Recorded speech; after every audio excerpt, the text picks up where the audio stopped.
Once upon a time, in the kingdom of Rheinkall, in the barony of Bourgeois, a large crowd of over 1,000 people gathered in the square. Those present discussed how a year had already passed and marveled at how quickly time flies. Everyone was curious to know how many would be chosen this year. Two men sat in one of the establishments and discussed the upcoming event. One of them said that if it were him, he would go to the other world. The other believed that if he succeeded, he could achieve great success. His companion asked if he would really risk his life. He replied, "Why not?" If he passed the test, he would be rid of his commoner status and become a semi-aristocrat. He could become a knight, get rich, and leave. Meanwhile, a young man in the crowd thought about how he could control the pride of the kingdom of Rheinkall with the power of God Colossus. If he passed the pilot test, he could control the giant machine. Everyone who considered himself a man had to try it at least once. Approaching the announcement, he read that the test would be held in Baron Bourgeois' square. At that moment, he overheard a conversation. One of the interlocutors asked how much blood he wanted to shed if he were to drive a giant machine. Then, the young man was struck from behind and fell to the ground. Several young men behind him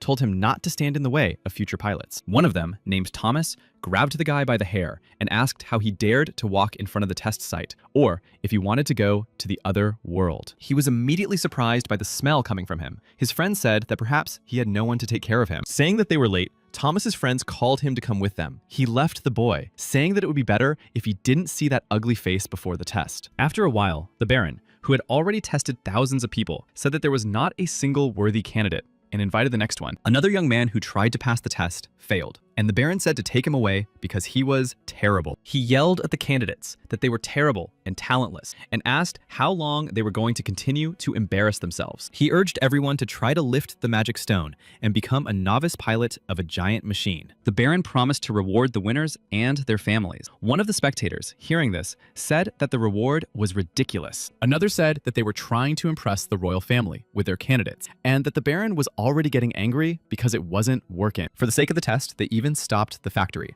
and now there were no more candidates. Everyone knew that the more children failed, the more labor there would be. Then Thomas stepped forward, called the others weaklings, and told them to look at him. Many people supported him, shouting that he was the strongest and that they knew he could do it. At that moment, he thought that such an opportunity does not come often, and that this is not just a stone. Taking the magic stone in his hands, he thought that it was important and that it was his future and freedom. Putting incredible effort into lifting the stone, he thought that the peasant Thomas was no more, and now he would be Sir Thomas, Knight of the Kingdom. Seeing that he had lifted the stone to his chest, the spectators were very surprised, because this was the first time such a thing had happened. One of the girls said that it was her friend Thomas. Hearing her words about his friend, Thomas mentally told her not to be ridiculous, because now he no longer associated with the rabble. Meanwhile, the Baron, who was also watching what was happening, like the spectators, was surprised that Thomas was able to lift the stone. And Thomas, trying to lift it higher and higher, encouraged himself that this was his last chance to change his life. And finally, with one more effort, he was able to lift the magic stone above his head. Seeing this, the hooded young man mentally asked Thomas to stop and not lift the stone. And then, unexpectedly, Thomas's body was struck by energy waves, and he fell, passing away. The spectators were shocked that the stone had taken his life. Some asked to stop the test, believing that they would all go to the other world. But the Baron ordered them all to be quiet,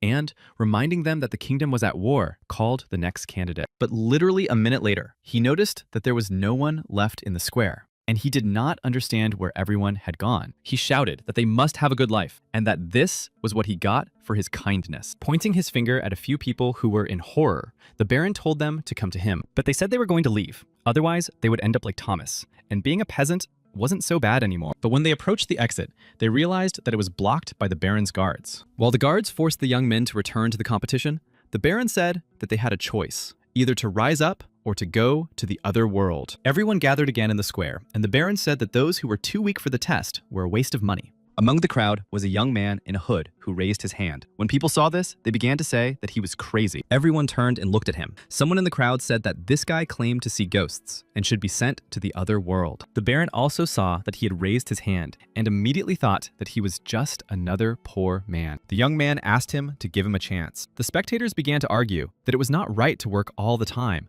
and that it was better to stay with his parents while they were still alive. He remembered his life, and it was rock bottom, as he himself called it. He sat in the back alleys of the city, hungry and cold. Once, he picked up some food that a drunk man passing by had thrown away and began to eat. At that moment, a young man jumped up to him and hit him, calling him a beggar who eats off the floor. His parents passed away when he was 10 years old. Since childhood, he had been haunted by strange visions and hallucinations. Neither the violence nor his hallucinations ever went away. It didn't matter whether his eyes were open or not, but he went through hell. The young man who beat him asked if he was seeing ghosts again. He told him not to come near their territory and hang out with other beggars like him. In the kingdom of Rheinkall, when a person turned 10, they received a name at a ceremony, but orphans did not undergo the ceremony, so he was called a moron. All this time, he had been waiting for today, his 19th birthday. As the young men left, they discussed why Lieutenant Davis cared about someone like him. The young man thought about the fact that it was his birthday, but no one would even congratulate him. But that was normal for him. Standing on the railing and looking at the river, he thought about freeing himself from this life. He jumped into the water, thinking that now he was finally free from all the hatred and violence, from depression and fear, and from his hated body. As he sank deeper, he mentally said goodbye to all of it, including the kingdom of Rheinkall, which had not even given him a name. There, in the depths, he was still thinking about his name when he opened his eyes because he remembered. In his past life, he was the winner of Mr. Olympia from Korea, and now he remembered it. After the competition, a reporter asked him how he felt since he was the first Asian to win this title. She asked if he had any special training and asked to touch his chest, which turned out to be very firm. He remembered that his name was Kang Go-han and that he was a Korean bodybuilder. In an interview, he said that it wasn't difficult and that you just had to do 3 exercises diligently. At that time, he won the world bodybuilding competition and had a wonderful life. He was the strongest man in the world with Korean muscles. He had a lot of TV appearances and photo shoots for magazines. His goal was to reach the highest level of natural training and become the strongest. It was enough to look at all those muscles in the reflection. Back then, he was a celebrity. Now, he couldn't believe that it was really him. He was constantly surrounded by female fans who rushed towards him because they wanted to touch his muscles. Once, he stood and looked at the largest hall in the country, and his comrades admired him. Remembering all this, Kang Ho-han thought that he took training seriously. His evening workouts were brutal and intense. As he left, he said goodbye to the employees who had worked hard. And now, he thought about how he wanted to build the best muscles possible. His goal was to win 9 Mr. Olympia titles in a row, just like Lee Haney and Rooney Koeman. He remembered how he used to race down the road. And in that life, and with those muscles, he was free. It was the feeling of being in complete control of his power, complete freedom, and a wonderful past life. And then he remembered how a truck was rushing towards him, and the collision was unavoidable. Kang Go-han woke up in horror and shouted that his past life could not end like this. At that moment, he saw the face of Lieutenant Davis in front of him, who said that he was right and that it couldn't end like that. He said that he had jumped into the river and asked if he really thought his life was worthless. At that moment, Kang Go-han didn't understand why he had saved him. The lieutenant grabbed him by his clothes and asked how he would look his father in the eye when he himself went to the other world. Kang Go-han saw tears in his eyes, but at that moment, he thought he could still see them. The memories of his past life seemed like a dream, and it ended like a dream. Looking at his hands, he wondered if he really was Kang Ho-han. He looked in the mirror while Lieutenant Davis told him not to let other people influence him, and that he had to become a man and become strong. Kang Ho-han thought that even though his past life was over, he could try again. He was thin and weak, but he was only 19. He wasn't fat, and he didn't have an ounce of muscle, but he decided that he would grow bigger and more handsome. And the hallucinations he had seen all his life turned out to be a system window. He realized that he wasn't crazy, but he had a crazy skill. Lieutenant Davis tried to distract him from the mirror, but when he saw him holding his stomach, he thought he was hungry and ran away. He returned shortly after and handed him a plate, saying it was herbal soup and he needed to regain his strength. Looking at the plate, Kang Go-han opened the nutrition information window and read about the soup. Now he understood that he hadn't understood all this time because of Hangul. But everything became clear to him as soon as he remembered his past life. He was delighted and asked Davis if the giant pilot test would take place in a month. Davis replied that it would, but asked if he was sure. Jumping up and down with joy, Kang Go-han said it was a great idea and that he himself had said he shouldn't live by other people's standards. As he ran away, he thought about how he had lived 19 terrible years, but he could still be successful if he did the same thing he did in his past life. Now he had a cheat window in the nutrition system and could become happy by building muscle. Thinking about all this, he jumped high. But after jumping, he immediately fell and, lying on the ground, remembered that he had low stamina and depression, and he would need more work than he thought. Climbing the mountain, He reasoned that he must first get rid of his depression and panic attacks. In the mountains, he found puria grass, which maintained serotonin levels in the brain. At that moment, he was 2 kilograms away from his daily serotonin requirement. Kang Gohan learns that a healthy spirit is not in the bones, and that a real bodybuilder must understand anatomy, physiology, mechanics, and nutrition. As he gathered the herb, he thought that omega-3 and protein were alternatives to antidepressants, and that he should eat everything that was edible and healthy. After starting to eat the herb he had gathered, he thought that it would be difficult to find more anyway. But he was curious to see if he could eat 2 kilograms of puria every day. He felt sick because he hadn't eaten properly for almost 19 years. But Kang Ho-han also ate like that every day. Being the best in the world wasn't easy, but working in the factory was also good exercise for him. It was hard and intense work, but he had to think of it not as a 15-hour workday, but as excellent triceps training. He threw the cart down, even though another worker shouted at him not to throw it. And he happily thought that all that was left was the reward for muscle growth. And now, during the test, he thought about how it had been a month of hard work, but he had become stronger and hoped that it had not been in vain. Kang Ho-han climbed the stairs, and the spectators behind him did not understand what the smell was coming from him. One of the spectators picked up a bag that he had thrown away on the way, and sniffing it, decided that it was a strange smell. He thought it was the smell of urine and cursed. Kang Gohan thought about the fact that he had used a secret method involving smelly salt with the smell of ammonia. He learns that liquid ammonia is used by powerlifters when they try to lift extreme weights. It causes the nervous system to become excited. Baron called him a weakling and told him that if he messed up, he would be responsible for his entire family and even his class, so he had to be ready. Standing in front of the magic stone, Kang Ho-han thought that he had bodybuilding skills that Thomas did not have. With all the doping, his willpower was about 11/8, which was lower than Thomas's, but he didn't use it to its full potential. He knew that using all his strength at once was a skill that could only be achieved after years of training, and he decided to use the pressure to his advantage. After all, if he was as desperate as Thomas, he would get tired just as quickly. The trick to not getting tired from incredibly difficult tasks was to make it a habit. He sat down near the stone and began to slowly lift it. The spectators laughed, not understanding what he was doing, but he understood that this was how bodybuilders maintained their vigor, by lifting maximum weights every day. They turned the stress of lifting weights into daily repetitions that their bodies had become accustomed to. Lifting the stone slightly, he thought that it was just a stone, and that it was the same thing he did every day. Deadlifting was just a routine for him, like 15 hours of work. Then he had to straighten his back,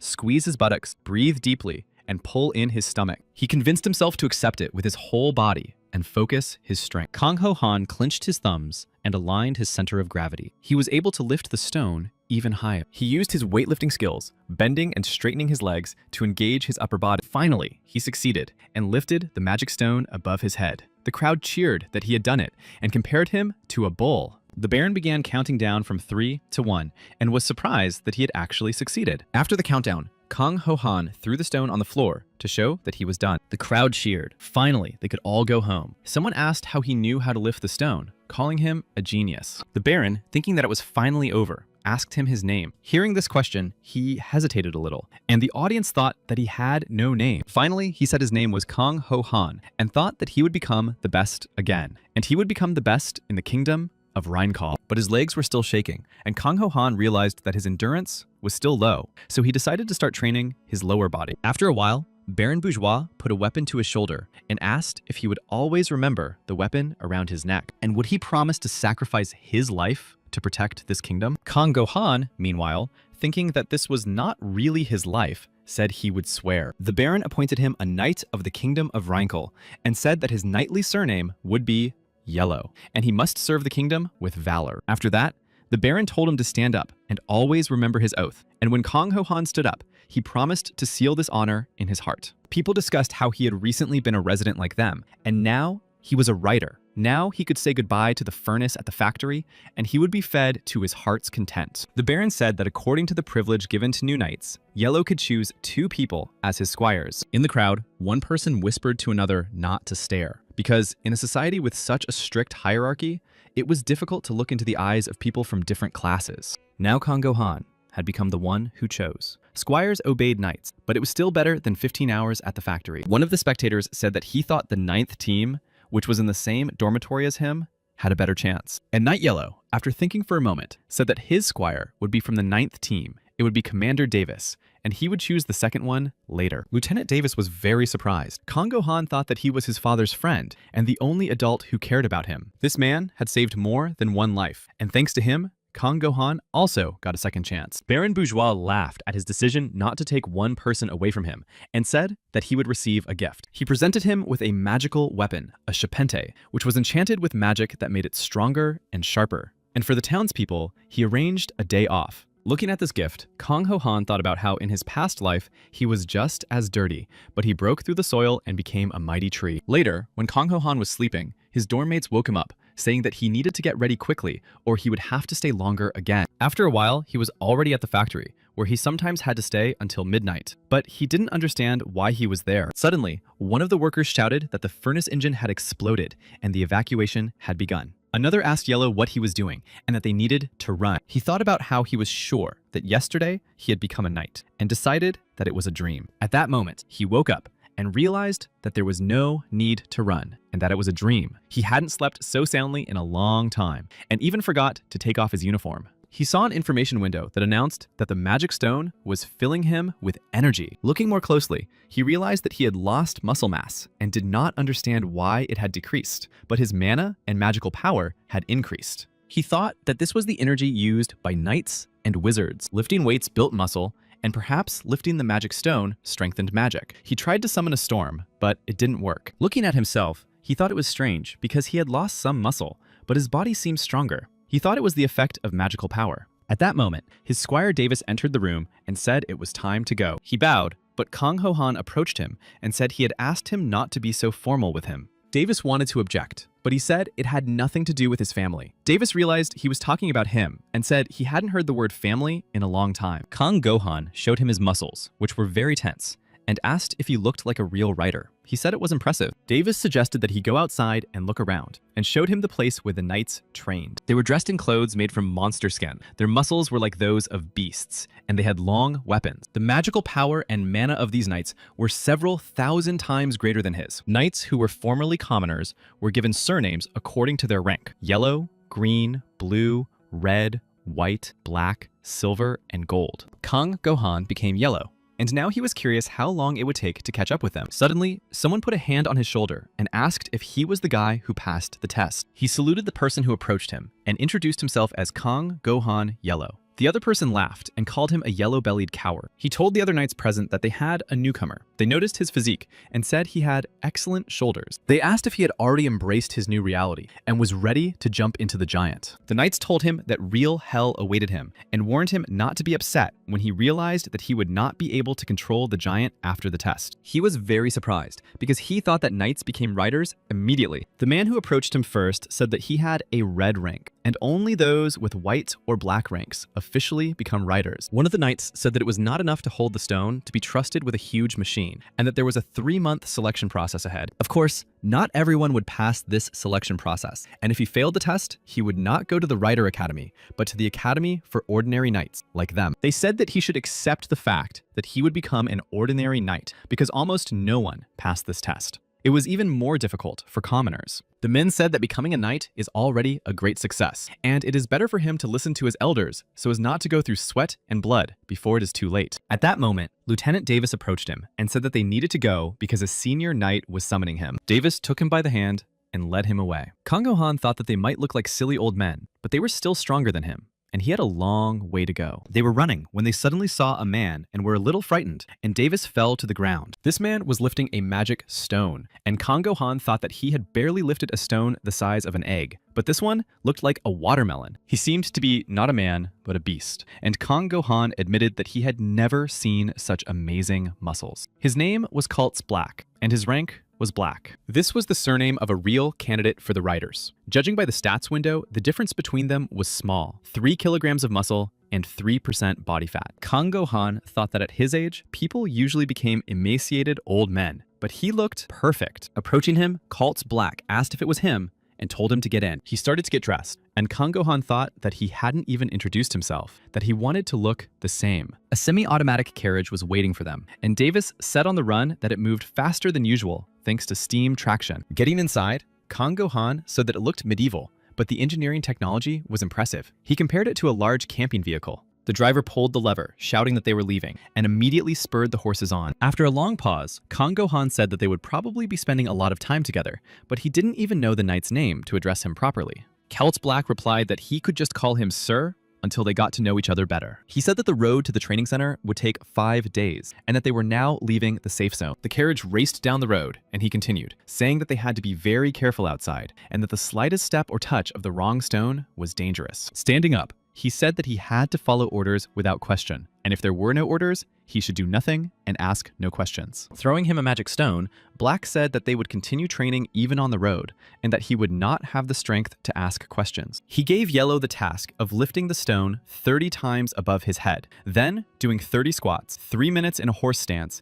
and running 300 meters on the spot. As he began training, Kang Go-han wondered if he had angered him with his question. After all, he just wanted to know his name, even though he had already seen it. He lifted the stone several times with effort, thinking that it must be due to its magical power. He could repeat it several times, but he still didn't quite understand. Throwing the stone, he realized that training for the first time in 19 years and studying at the same time was not so easy. Celts Black, who was watching him, said that he had shown him the method, but that the correct execution of the exercise depended on him. Kang Go-han didn't understand what he meant, because he hadn't said anything. He himself had asked not to be disturbed, but was watching him for some unknown reason. Davis suddenly jumped up on the sofa and scared him, saying that something strange was happening outside. They looked out the window and saw the bourgeois mine. The whole sky was covered with dark smoke coming from the mountain, which was swelling, spewing steam, and vibrating. At first glance, it looked like an active volcano, but steam was even coming from the trees. Could these be the consequences of the great battle? Fragments of the bodies of gods, demons, and dragons? A world created after they departed for the afterlife?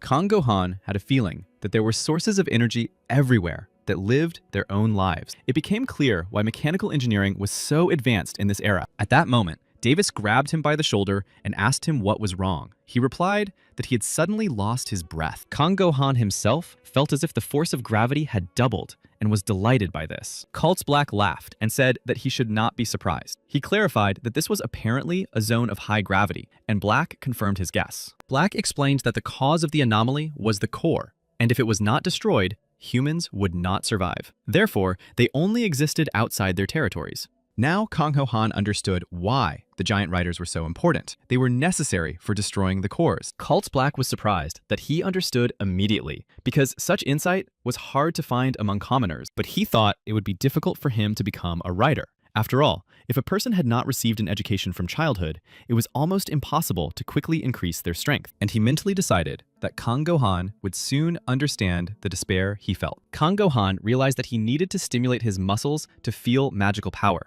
and the high gravity zone was ideal for training. He picked up the stone again, thinking that now it wasn't just weight that mattered, and that he needed to listen to his body and let the mana flow through him. He forced himself to ignore the pain in his muscles, convincing himself that magic was beyond the physical body, and that he had to focus on the mana. Kang Go-han tried again, and felt as if he had been thrown into lava, and his feet were burning. It was very difficult, but he made an effort because he understood that he must not give up. He counted to 3, his heart pounding like crazy. But then it began, and he felt the movement of power through his legs. It moved up his entire body, and he felt it absorbing magical power. The system notified him that he had felt mana for the first time, and that his magical power was accelerating. Black was surprised that a beginner felt the power on his first day. Kang Go-han was happy that he had succeeded, and decided to try again. It was already the 3rd day, and Davis told him that he needed to conserve his strength so that he wouldn't arrive at the training center exhausted. But Kang Go-han thought that he was training not only his muscles, but also his magic. The mana that had recently felt like a thin thread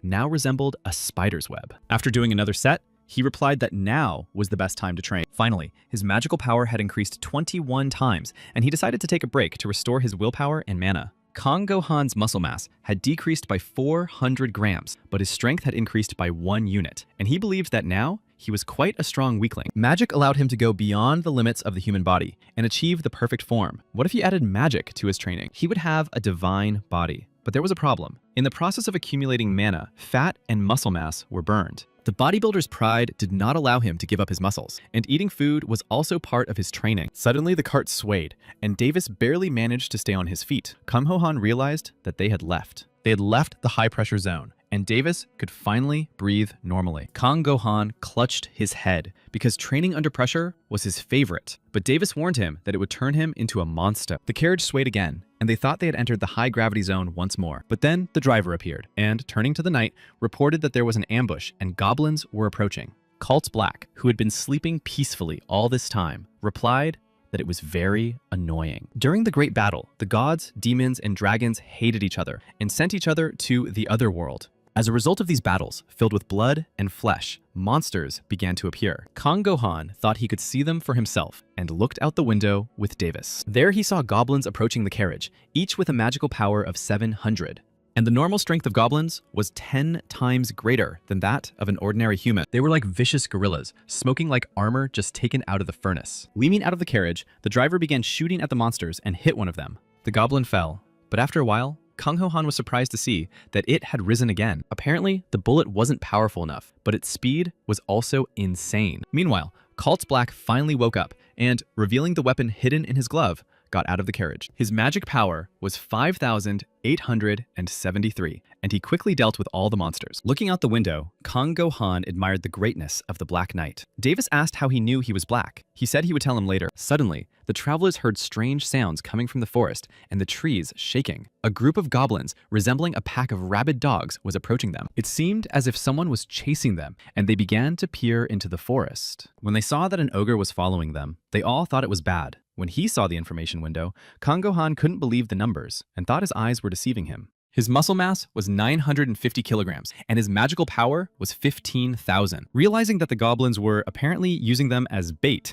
the men decided to change the direction of the cart. Colt Black told the driver to take them back to the road and then return to the roof, while he began to prepare large caliber weapons. He started shooting at the goblins, but realized that they could only slow them down, and there were too many of them. Black yelled at the driver to keep shooting at anyone who approached. The driver asked what he himself was going to do. He was going to cut off the ogre's leg so that it would stop chasing them. Kang Gohan thought that the difference in strength between them was still too great. Black's magical power was 3 times less, and his normal power was 50 times less. The ogre was comparable to 1,000 adults, and no matter how strong the knight was, it was still too dangerous. Before he could think that they needed some kind of tactic, Black looked inside and asked for his booster. Handing him the booster, Kang Gohan asked if he could help in any way. He replied that he would help if he didn't get out of the carriage. After all, it was his job to deliver him safely. After strapping on his booster, preparing his weapon, and activating his magical abilities, Black prepared to attack. He told the driver that he would attack the ogre and the goblins would also scatter, but until then, he must protect the carriage at all costs. Black jumped out of the carriage, and the driver thought that he must have a gift. It seemed that the knight could control the wind. Kang Gohan thought that a gift was a supernatural power that only a few knights had awakened, and perhaps his window of information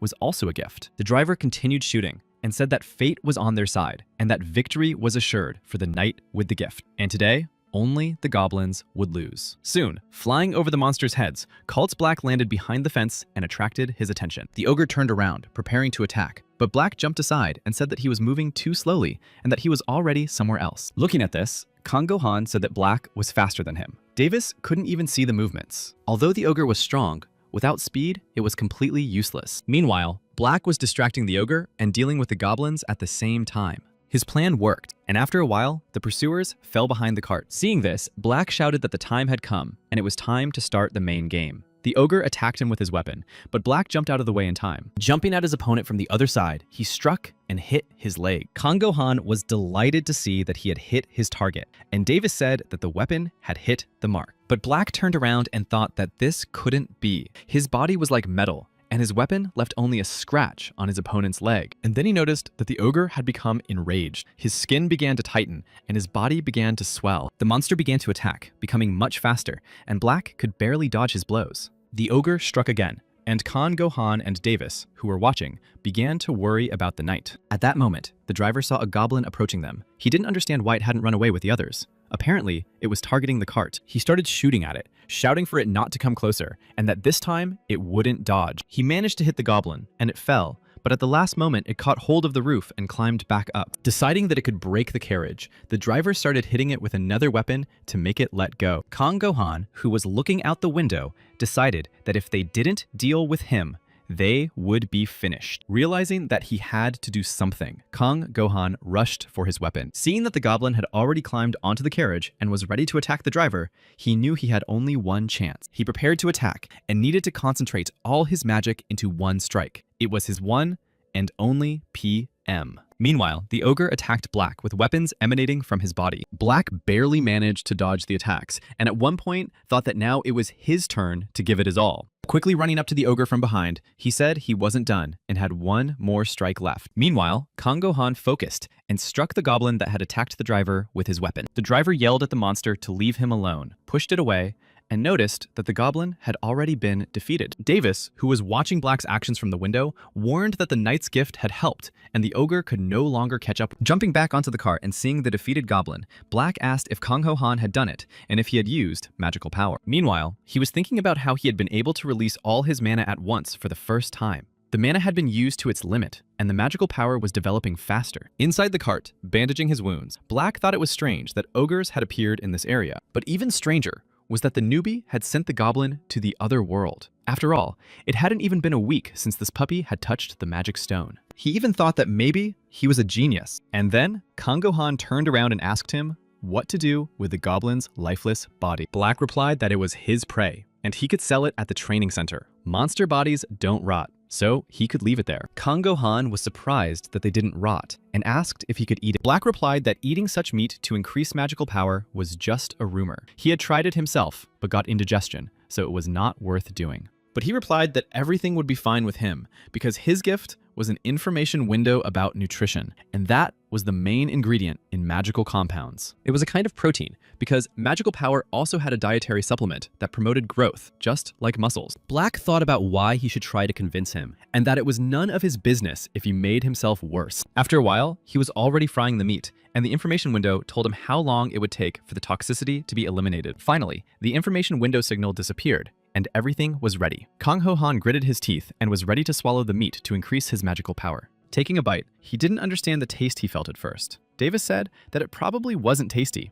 And who would even think of eating monsters? Black smirked. He knew that this meat was like shoe leather. Indigestion was supposed to start in 3 minutes, but that was far from the worst of it. But Kang Gohan was surprised to find that he hadn't tasted anything like this in 19 years. It was a 2-second miracle. It was during this interval that the taste unfolded. After eating one piece, he said he wanted more and took another. This surprised those present so much that their eyes bulged. Black thought that he could already use magical power and calmly eat monster meat, and did not understand what Kang Gohan was. Kang Ho Han offered some to Davis and the driver, but the smell was similar to fermented soybean paste and durian, so they refused. Then Black agreed to try it, even though he was not very hungry. The other men decided that if the gentleman was going to eat it, then they would too, and they took a plate of meat. After tasting the meat, Black was surprised to find that it was the best sauce, and the meat melted in his mouth, and the aftertaste on the tip of his tongue was the only proof that he had eaten it. And even though it was similar to Elian cuisine, he still couldn't believe it. It felt as if a magical power was awakening. Kang Ho Han, eating another piece, told them to enjoy it because he wouldn't be giving them any more. At that moment, the knight gave his name as Cults Black and said he could just call him Cults. He said that Kang Ho Han had made a significant contribution and that he would give him another goblin when they got there. And it wasn't that he wanted more meat. Lieutenant Davis looked at him and thought he had become more talkative and decided that meat was the best remedy for a bad mood. After a while, Kang Ho Han was training again, and Black thought he was changing every day and felt his magical power increasing. He accidentally said out loud that he might be a monster. Kang Ho Han turned around and asked what he had said, but Black replied that he hadn't said anything. Then he asked Sir Cowles if he would return to his duties when this assignment was over. He clarified that he was talking about the giant riders, as it seemed to him that the white and black ranks could officially control them. Cult Black sat with his head bowed and remained silent. And then Kang Ho Han thought that it seemed that everything was not so simple, and apparently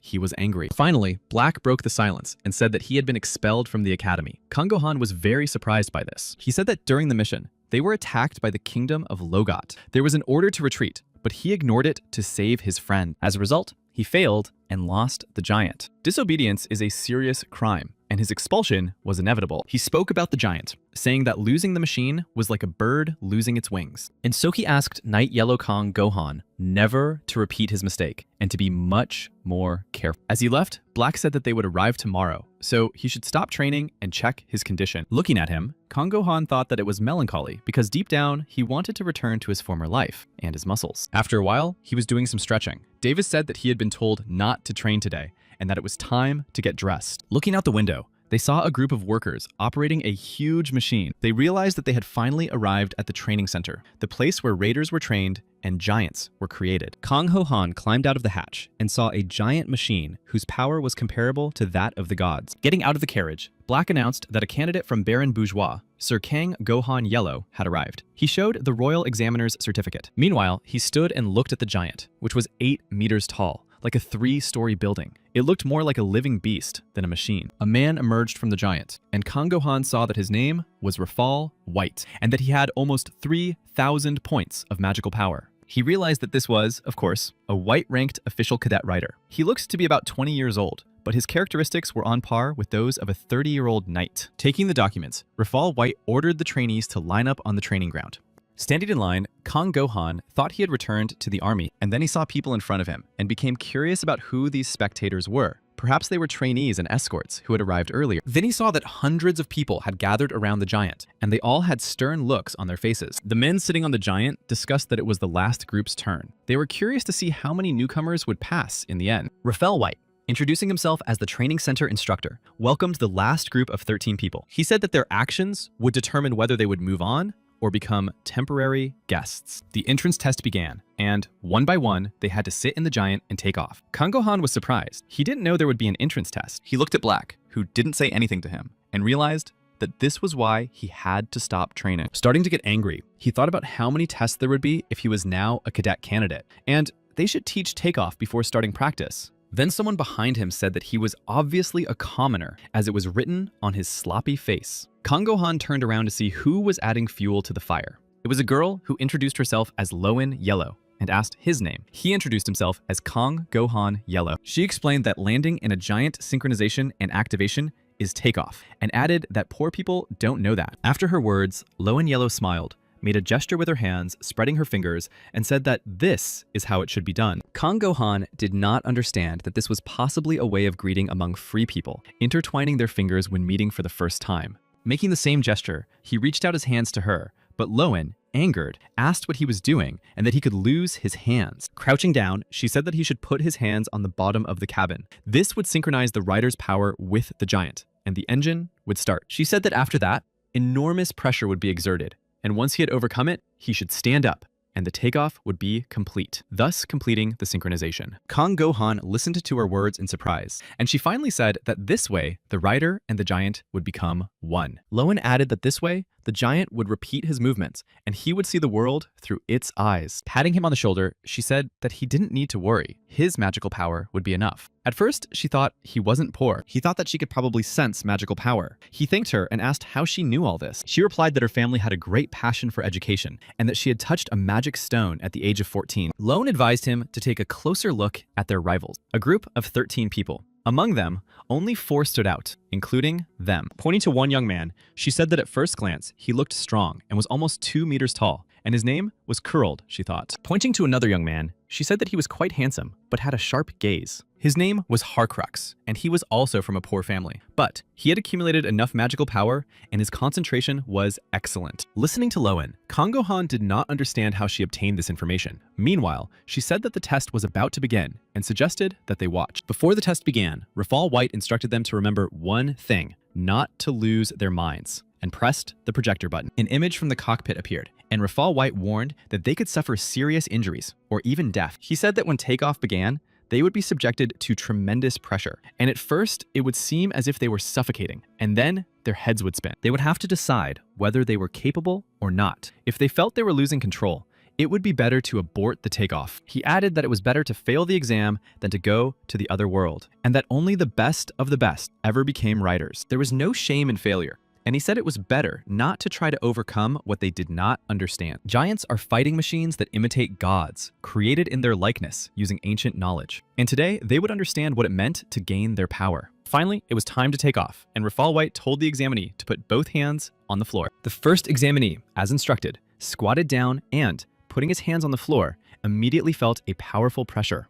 It became increasingly difficult for him to breathe, and he was already struggling to inhale and exhale. Looking at the screen, Kang Go-han thought that it was similar to what he had seen in his past life. It was the L breathing method used by fighter pilots. The acceleration of such aircraft was terrifying for the pilot, who was subjected to pressure 9 to 10 times greater than normal. The pilot tensed all the muscles in his body and accelerated blood circulation to counteract this pressure. This was how a force that exceeded human capabilities was controlled by people. It was like riding a giant, confronting a divine force. A short time passed, and the examinee could hardly breathe and asked to stop the test. While he was being unloaded from the giant, Rafal White said that he was a good man, and that even though he had given up, he would still remain a knight, because the life of each of them was precious. He invited the next examinee, but after a while, he also gave up and withdrew. Looking at his suffering, Kang Ho-han thought that they, like him, were lifting a magic stone. And apparently, this task was very difficult. It was the next person's turn, and Curled headed for the giant. He was promising, as Lowen said, and Kang Ho-han was curious to see if it was true. It was also very difficult for him, but Curled was successful, and the giant took flight. Kang Go-han and Lowen rejoiced at this success, and she was also happy that she had guessed correctly. The giant rejoiced with Curled, and Kang Go-han thought that this was the joy of becoming one with the giant. And then, everyone watching this event saw Rafal White get into the giant. He did it in just 10 seconds, while Curled had been groaning for more than 2 minutes. Once inside the giant, Rafal White congratulated the cadet on joining, and now he had to try to block his attacks. The others were very surprised that it was so sudden, and how a newcomer who had just taken off could repel the attacks of a White-ranked pilot. And White's giant was already rushing into the attack. He made one strike, and then a second. Finally, he delivered the decisive blow, and Curled's giant remained lying on the ground. Rafal White said that they already had one entrant, and now there were only 9 people left. Kang Go-han did not understand how it was possible to attack so roughly, even after a successful test. He thought that he wanted to destroy morale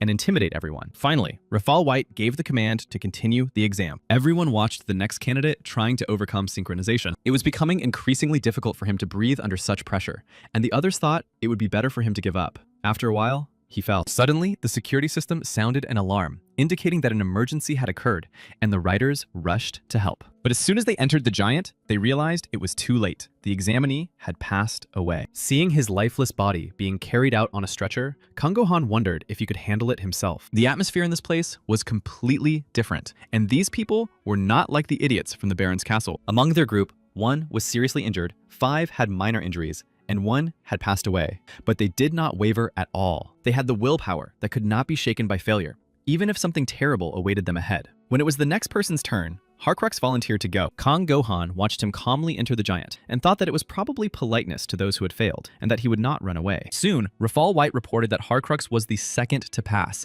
and he had completed the ascent in 1 minute and 40 seconds, surpassing Curled. Rejoicing in his victory, Lowen told Kang Ho-han that she had said he was a natural rider. While Harcrux was preparing for White's giant attacks, Kang Ho-han thought that by digesting his previous failures, his strategy had been refined. None of the failed guys were left here, but they had achieved everything together. White began to attack, and in the end, Harcrux's giant, after withstanding 4 blows, fell to the ground. Kang Go-han believed that this was hazing that trampled on success and absurd boasting of power, and he mentally promised Raphael White that he would also contribute to the success of the newcomers and let him try his punch. Davis, meanwhile, sat in the stands and watched the exam. Suddenly, a young man bumped into him and apologized, saying he was so small. He turned around, and the young man, seeing his face, said that he was just another old squire who was supposed to defend him, but couldn't even lift a spoon. He and his friend decided that he was the squire of the last poor knight, and they laughed at the fact that he had chosen an old man, calling him crazy. Davis got angry, stood up, and asked what they had said. They began to laugh at the old man's anger and told him to relax or his blood pressure would rise. 2 other young men intervened and asked what they were doing and if they weren't being too rude. But they started a fight and said that they were the White Knight's squires and that they didn't understand why the Yellow Knight's servants were opening their mouths. One of them grabbed the young man who had stood up for Davis by the hair and said that this was the jungle, and if he didn't have the strength, he should kneel obediently. Davis, who was watching this, thought about his words about the jungle and that it was no worse than working 15 to 18 hours a day in hard labor. He had seen a lot in the Baron's castle. For example, how people were sent to the otherworld in a blast furnace. But this was not a battlefield where weapons were a must. Davis said that maybe he wasn't too old yet and had a sharp tongue. He asked if it turned out that not only knights had ranks, but also squires. Since they were so confident, he offered to make a bet and put 5 silver coins on his knight to pass and take first place. They accepted his offer, saying that it was probably a month's salary, and one of them bet on Lowen, who was educated and from a free family. Looking at the coins in his hand, Davis thought that it wasn't a month's salary, but what he had saved his whole life. But now, what mattered was the image of a man who had developed every day and defeated a goblin with one blow, and the surprised face of Cult's Black. And Lieutenant Davis, hoping for Kang Han, decided to go all in. The others thought that the poor old man had bet all his money on a poor man. Meanwhile, Lowen looked at Kang Han and said that he had a scary look in his eyes and that this was probably his firm determination. But she said that today they would have to give in and pointed to 2 people who, according to her reliable information, had taken the first 2 places even before they arrived. She pointed to one of these newcomers named Yahello, who took second place because he held out against Raphael for a minute. First place went to Helena Yellow, who held out for a minute and a half and even tried to counterattack once. Of course, Raphael dodged her blow, but still took a step back, and Lowen considered this an amazing result. Then, winking at Kang Han, she said that she would be today's heroine because she would force Raphael to retreat 2 steps. He looked at her stats. Her mana was 59.7, and her magical power was 573. She was really strong, but it was still less than the others, and he wondered if it was possible to overcome this difference with skill. Entering the giant, she took a breath, and soon, Raphael said that the takeoff was 1 minute and 20 seconds, which was the best result in this group. Raphael and the giant began to attack Lowen, but she was able to avoid the first blow and ended up holding out for 45 seconds. Although she was unable to counterattack, she defended herself and dodged 17 attacks, and it was a good fight. Kang Han mentally thanked Lowen because this would make it easier for him to control the giants. He was certain that if her fall moved, the game would be over. After all, if you defend yourself from the first attack or dodge the next ones, you won't be able to respond. And there was a difference in ability and experience between them. The probability of him being beaten was high. Helena, who dismissed this and tried to attack, was simply a monster. But could he do it? His magical power was 107, which he had managed to increase in just a few days. But his mana was only a fifth of Lowen's. While he was warming up, he thought about how his magical power growth had slowed down when it exceeded 100. It seemed that the situation was similar to muscle growth, but neither Garoth nor Helena could have defeated the goblin. And he defeated it, and even Sir Kultz was surprised by this. He understood that fighting was not just about numbers, and if he struck at a weak spot and luck was on his side, Kang Han could do it, and he needed to focus. Kang Han concentrated and confidently entered the giant. Once inside, he immediately smelled the scent of blood, iron, and oil. The door slammed behind him and he looked around. The space inside was about 7 square meters, but he had the feeling that behind this darkness, there was only a boundless universe. Then Raphael told him to start taking off. He thought that Raphael hadn't explained anything and that he just needed to touch the floor with his hands to understand. Touching the floor with his hands, Kang Han felt pressure and realized that it was the same pressure he felt when he squatted with a weight of 200 kilograms. But he remembered this routine well, because he had encountered it a million times in his past life. He took a deep breath and tensed his abdominal muscles. Pressure began to build on his abdominal cavity, and he had to resist the weight. But still, it felt like something else, not just simple heaviness, because it wasn't just his bones and muscles that were tense. It was the highest level of pressure,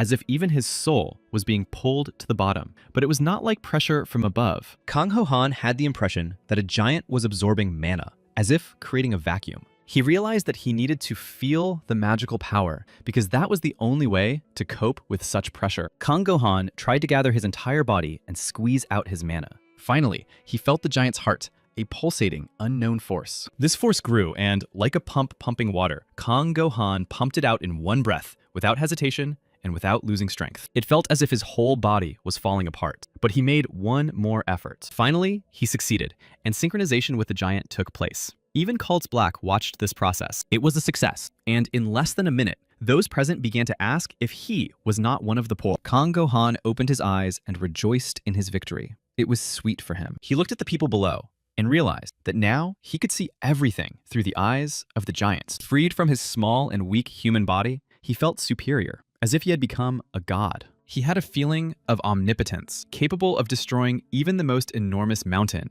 It was an ecstasy similar to honey being poured into his brain, but he stopped these thoughts. He needed to pull himself together because he had only one chance to right Raphael. Considering the previous results, the game would be over if Raphael moved, and he had only one attempt. Lowen, for example, had strong mana, but her willpower was similar to his, and she divided and used her mana 17 times. But Kang Ho Han decided to do things differently. Using all his willpower at once, he was going to release his mana to the limit. He just had to seize the moment. He remembered that Raphael's takeoff time was 10 seconds. That was enough time for a surprise attack, and the giant rushed forward. From inside his giant, Rafal said it was worth trying something else, but Kang Ho Han's giant had already attacked, and he fell to the ground. There was a loud crash, and the people present tried to take cover from the dust that rose. This is how a newcomer, sitting in a giant for the first time, was able to defeat a white-ranked cadet. And although Rafal was caught off guard, it would be a big blow to him when he came to. Therefore, Kang Ho Han decided to stop there, because his mana was already running out. But Raphael's comrades thought it was cheating, and that it couldn't be that a newbie, who was supposed to be intimidated, had humiliated Raphael. They said that he attacked like a coward and decided to run away, and that he shouldn't look down on his seniors, and they decided to go and deal with Kang Ho Han. But at that moment, he was thinking that this was official hazing, meant to break the spirit of newcomers, and he believed that this result was enough. Raphael's comrades headed towards him to show him what real hazing was. The spectators in the stands decided that it would be interesting. Seeing a group of people coming towards him, Davis shouted about it to Kang Ho Han. He finally turned around and saw several men running towards him. He proudly thought that they wanted to congratulate him, but laughed and said that there was no need for that. But at that moment, Raphael's giant gestured to his comrades to stop. Climbing out of the giant, he asked the intern's name, and he introduced himself as Kang Ho Han Yahello. He said he would remember, and turning around, told the others to arrange a place for him to spend the night. The men were angry and did not understand why Raphael had decided to just leave, and they threatened Kang Ho Han that they would see about that. When they all left, he breathed a sigh of relief, because it had not been easy for him, and he had used all his strength at once. Sitting on the ground, he thought about how fighting against the pressure that could destroy him was terrifying. He remembered the moment when he had exhausted all his mana, and then the whole world had turned into a small dot. At that moment, the body and mind disappear from a person, leaving only willpower and a feeling of satisfaction, as if he had touched God. He looked at Sir Kultz. Now it was clear what that longing was, and perhaps his action would be the right decision. Meanwhile, the squires were discussing whether there had ever been an intern who had defeated a white rank on the entrance test, but no one had heard of such a thing. But it wasn't just about rank, because they said that Rafal was the strongest of them all. Some even believed that he would soon become black. One of the squires said that they had lost a lot of money in the bet. Another replied that there was nothing to worry about, and that they should just ignore him. He believed that he would not do anything to them. Another young man said that it was true, because a yellow-ranked squire had to pay white-ranked squires, and they decided to leave before the old man started nagging. But at that moment, Kultz Black appeared behind them and asked where they were going. Turning around, they were surprised to see a knight approaching them. Kultz Black asked why they were now placing bets in the sacred training center. Frightened by the realization that this was a black-ranked knight, they said it was just a little game between squires. Black said that games were fine because he wasn't a very strict person either. He asked if they had played with that old man Davis. The young man asked how he knew his name, and Black replied that they had met a couple of times, riding in a carriage and dealing with goblins. He asked them if they were going to follow the rules of the game, to which they replied that only people without honor break their promise. They thought it was probably a threat and didn't understand why the Black Knight decided to intervene at all. Black said that some jokers who don't understand words have their ears cut off and asked if they were listening carefully. As soon as he said this, the squires rushed from the stands after Davis, shouting that they were looking for him. Watching the young men run away, Kultz Black remembered the day he disobeyed the order to retreat. He remembered his friend shouting at him to run faster, because they could buy some time with the golems. Everyone ran into the bunker to wait for reinforcements, but Black ran in the other direction and could not be stopped. Disregarding orders, he climbed into his giant and ran, mentally asking his friend to hold on a little longer, but he did not make it in time. Later, the commander told him that since he had disobeyed orders, he must take responsibility, and that riders were more important than ordinary people. Disobedience was a serious crime, and he was expelled and had to return the giant. Sitting on his giant for the last time, he apologized to his classmates and to him for not being able to protect them. He thanks the giant for being with him and said that his principles were also the giant's principles. Looking into the bag containing 90 silver coins, Davis thought that this was 18 times more than he had saved in his entire life. He laughed at his good fortune because he had made the bet in anger and had thought he would lose the money. Kang Ho Han approached him and asked where it came from and what all these people were doing there. Davis handed him 45 silver coins, saying that it was his share and he would only take half. Kong asked why he needed so much. He replied that he had heard that knights constantly lose money. Kong Ho Han agreed,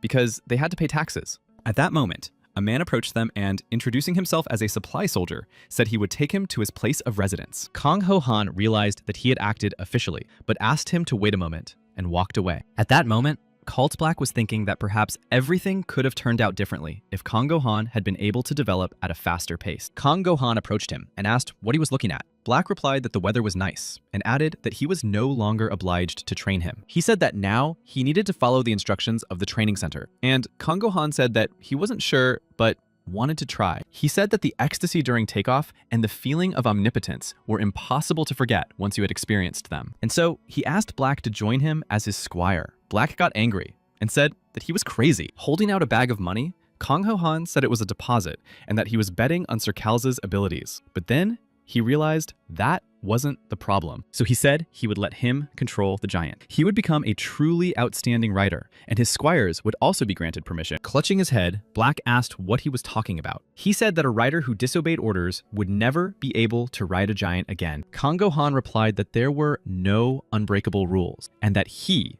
would be the one to rewrite them. He asked Sir Kaltz if he would bet on him. As a result of the exam, out of 500 yellow knights, 78 passed the test. Lowen pointed to the so-called public dining room, which was located under the chief's tower. There, they served the famous dishes of the training center. Everyone was curious about when they would be fed, and on the way, they marveled at the excellent view. Seeing the sunset, Lowen was delighted and said that you could even see the land beyond the district. The coach forbade them to leave the dining hall and market area and said that they would gather at this place after the 7th bell rang. He also said that they could eat in peace, but if they were late, he would make them show everything they had eaten. Kong Ho Han thought that there must be dark mana in the training center's dining room that helps with development. After all, even eating is training. The coach looked at him and thought that this was the trainee who had sent Raphael fly. The cadets rushed to the food, all so tired that they wanted to relax a little. Suddenly, there was a noise, and at first, no one understood what it was. But then, Lowen saw the newcomer, Jiro.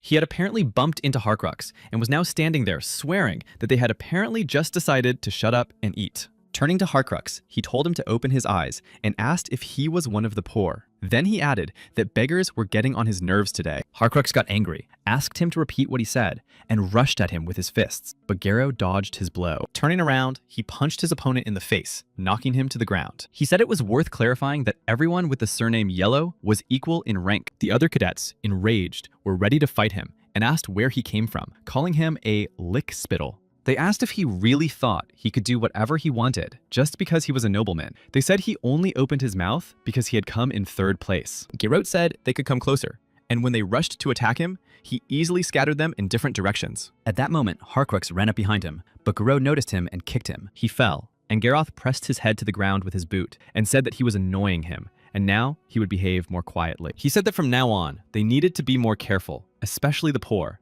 Otherwise, he would show them what class differences meant. The other cadets called for Kong Ho Han, but he thought that now was not the time for that. Meanwhile, Cult Black looked out the window and told the director that there was some commotion outside, but the director replied that they were not yet official writers. The director offered him tea and said that they should sort things out themselves. Black realized that he was constantly training, and he replied that it was a habit. Looking at Kong Ho Han, the director said he was amazing and asked how Black had taught him. He replied that he hadn't taught him and that it seemed like this kid had used up all his mana at once. The director laughed at the fact that he did such things with ease, even though he was from a poor family. He added that talent cannot be hidden anyway, and he understood why Black came to him himself. He decided to guess and said that Black had decided to accept the position of instructor, which he had previously refused. And he decided to accept this position because of this child. Black was silent for a while. He remembered how Kong Ho Han had offered to become his squire, saying that he would make it so that even a squire could control a giant. Then he asked if he knew what he was talking about. Kong Ho Han replied that he did not know, but from that moment on, he would find out. He said that he had lived in poverty for 19 years, but had become a knight, and that it was not necessary to just go with the flow from now on. Black told him to take the money back, and he thought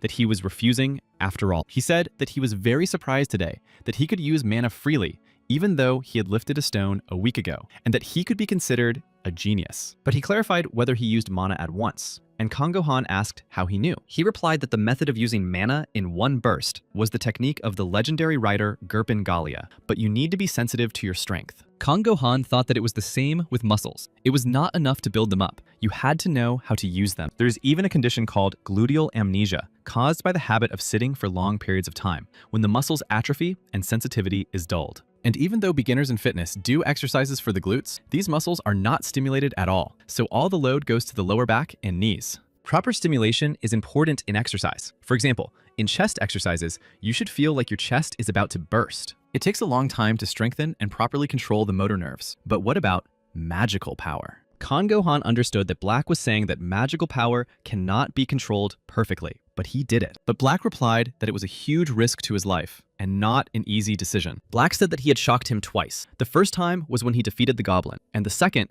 was when he knocked down the White Knight. He added that he could try to surprise him a third time, and if he proved that it wasn't just luck, he would accept his offer. Of course, both the one who offers such a thing and the one who agrees to it are crazy. The director realized that he had guessed correctly, and that Black wanted to keep him and watch him. Turning around, he said that wasn't the case, but pinning a badge on him, he said that no matter what the reason, it was a good choice. He believed that Black had once again found what made his heart beat. Turning around, the director waved to Black, saying that it was time for him to go and that he had things to do. Meanwhile, Kang Go-han was studying information about hero Yahello. His magical power was 669, which stunned him.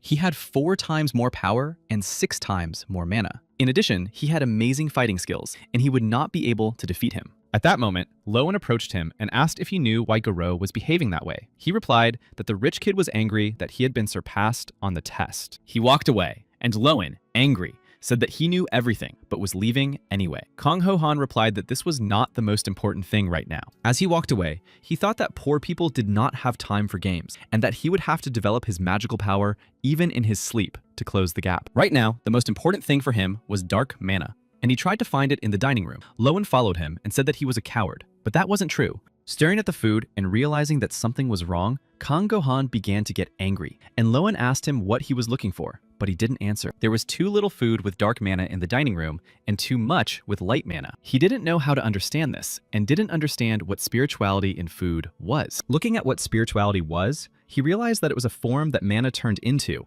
and with its help, one could win the favor of creatures and animals. But if you overdo it, the magical power dulls and the effectiveness drops, and he realized that it was the last fat to be excreted from the body. When Kang Go-han realized that light mana was carbohydrates and that he would lose muscle and accordingly magical power, he grabbed his hair. But he figured out how to fix the situation, and after a while, he was already pulling a cart with goblin meat behind him. He was happy that he could eat whatever he wanted. The other cadets didn't understand how he could spend money to eat this meat and decided that he had gone mad. Kang Go-han began to cook meat, thinking that there was almost no dark mana in the cafeteria food, but plenty of light mana. It was a dangerous diet for writers. Of course, he understood that fat was necessary to cover large, beautiful muscles, and that carbohydrates were also necessary for gaining mass. But all this was needed after he had gained enough protein, and as he took a bite of meat, he decided to show everyone the power of proper nutrition. Lowen asked if he really didn't want to fill his stomach with delicacies. He replied that you can't start a meal with nasty things. She asked again if he was talking about the divine dishes in the writer's dining room. They said that you could feel a surge of strength from just 1 spoonful. Smiling, he said that carbohydrates were a calorie bomb, tasty and energizing. She asked what carbohydrates were and what was wrong with tasty food. Turning away, Kang Go-han said he would not share, and Lowen replied angrily that she did not need it. Seeing the instructor, Lowen pointed at him and said that he doesn't eat food from the cafeteria, but roasts goblin meat. When Kang Go-han realized that this instructor was Sir Kultz, he turned away, and when he approached, he said that he would sell 1 serving of meat for 2 silver coins. Black asked since when goblins had become so expensive. Then Kang Go-han said that for Sir Kultz, it was 3.5 coins. He asked if he was joking, but it didn't seem like it, and he took out the coins. He reminded him that Black had promised him a goblin that cost 1.5 coins at the market. He called him a speculator and said he could buy it himself. Kang Go-han smiled and said that then he wouldn't cook, and that indigestion probably wasn't such a big problem for him. Black didn't know for sure, but perhaps the secret to Kang Go-han's development was in the meat, especially since it was much tastier. So he gave him the money and said he wanted a double portion, and the man thanked Black for the deal and said the order was accepted. Lowen was burning with curiosity when she saw that even the Black Knight was willing to pay, and she gave Kang Gohan 2 silver coins. He offered to treat Uncle Davis, who thanked him and wished him bon appetit. Black noticed that meat was free for Squire. Even Garo Yellow became interested in what was happening at their table, especially since there was even a black instructor there. Later, Kang Gohan checked his information window. Now, the daily norm was 2 kilograms of meat. This meant that it increased as magic grew. Such nutrition would soon reach its limit, and now that Lowen had eaten the goblin's meat, the rate of recovery would become faster. As he pondered this, he felt a strange sensation, like a tickle, an almost imperceptible reaction from his body. The window with the characteristics and nutrition information was very good, but it seems like there was something else. Sir Kaltz had the gift of wind, and perhaps he knew something. He asked Sir Kaltz how he got his gift. Sir Kaltz said it was a strange question, especially during a meal. Black said that a gift is not something you can get at will. It just appears, like a present. Realizing that the ability is determined randomly, Kang Gohan asked if he could change the attribute to water or fire if he controlled the wind. Kaltz Black replied that the ability could not be changed because it was said to be determined subconsciously. For example, he had loved windy days since childhood. Kang Gohan's subconscious desire was the unattainable dream of his past life to become even bigger and stronger. And the window with the characteristics and the window about nutrition were in Korean, which means that it was all an unconscious manifestation. Black said that abilities could be improved. At first, he could create a cool breeze, and now he could make his body as light as a leaf in the wind. This was possible with concentration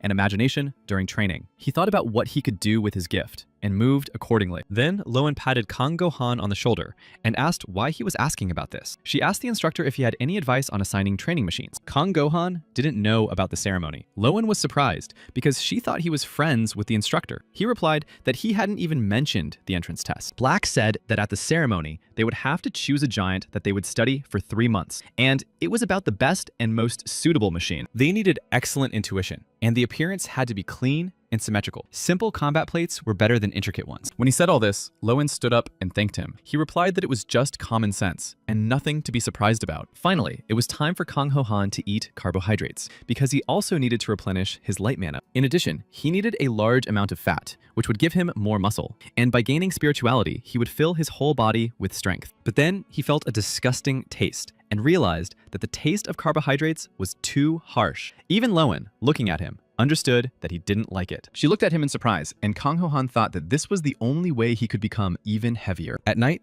Kang Ho-han couldn't sleep because Uncle Davis was snoring too loudly. He thought that the offer he had made to Black was crazy. 3 people would share a tent, and there would be snoring. But on the other hand, the fact that he didn't refuse right away and set a condition instilled confidence. And thinking that he would never disappoint him, he started training again, deciding that he would not stop for anything. Holding the magic stone in his hands, he remembered Sir Kaltz's words that the secret to developing a gift lies in concentration and imagination. He focused on what kind of gift he would like to receive. It had to be something that suited his previous life as a bodybuilder. He began to list the characteristics window, an information window that helped him develop. But all this was not enough. Information about nutrition was necessary before training, and the characteristics window showed the results of training. He needed real-time information about which muscles were well-developed and which needed additional training. He wanted to see his inner magical power, mana, and spirituality, dark and light energies. He wanted to see his transcendent body. Finally, he realized that he needed something like a mirror. And then he saw that his gift was beginning to change. He felt that the streams of light mana were intertwining with each other and becoming pure spirituality. The characteristics window informed him that he had looked at himself, and this could increase the effectiveness of his magical and spiritual powers by controlling mana absorption. At one point, he felt a pain that was familiar to him. It was muscle pain from rupturing joints. It was as if his biological cells were being destroyed and replaced by transcendent magical power. Now the protein he ate could be directed to the desired places and develop magical power without loss. The installation of the eye scanners was complete. When the ceremony began, they first talked about how there were terrible monsters on the continent of Laniakea, and that the conditions there were too harsh for people to live. Nevertheless, people built cities, and it was possible to develop new land. Thanks to the giants, people felt confident, and the head of the training center, Baron Harun Basio, said that it was time to open the tents. These tents contained 300 training machines, and today, the cadets cadets would become the happy owners of training giants. He said that although they would receive a real machine for 3 months, there was one thing they needed to know. The training machines were made from used parts, and their performance lagged far behind that of real giants. All the machines were assembled from old parts of varying quality,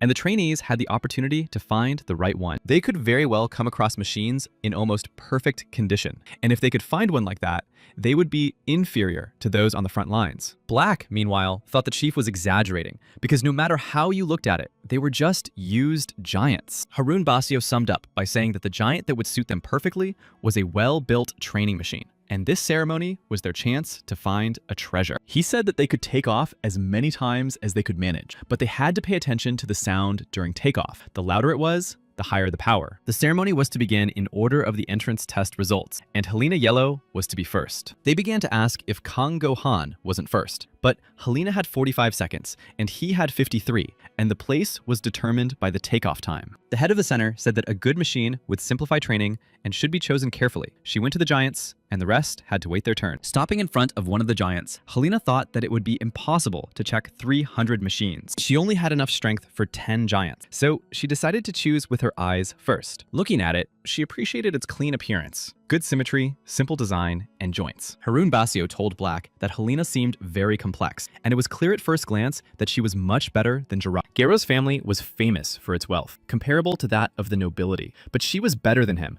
even though she had an unknown history behind her. Black suggested that she was a natural genius, but the director said that geniuses were always known, like Lowen. Black understood who his favorites were. He replied that he liked kids who not only had talent, but also a history. They were better than others, but still worked hard. He was sure that she would choose an excellent giant, while Helena asked for another takeoff, which was already the 10th. She began the takeoff while evaluating the giant. At first glance, it looked ordinary, but it had excellent proportions. The layout and construction of the armor plates were perfect, which meant they were effective. The joints were also impressive, and it was meticulous work. The sound during takeoff was not only loud, but also constant and stable. Finally, Helena decided that this was the best of the 10. Getting out of the giant and fixing her hair, Helena looked at Kang Go-han with a smirk. Seeing this, the director smiled and said that, as expected, this child was feeling the pressure. He told Black that everyone was looking at his student, Kang Go-han, that he was attracting attention and arousing interest. Kaltz replied that he was not his student. It was Kang Go-han's turn,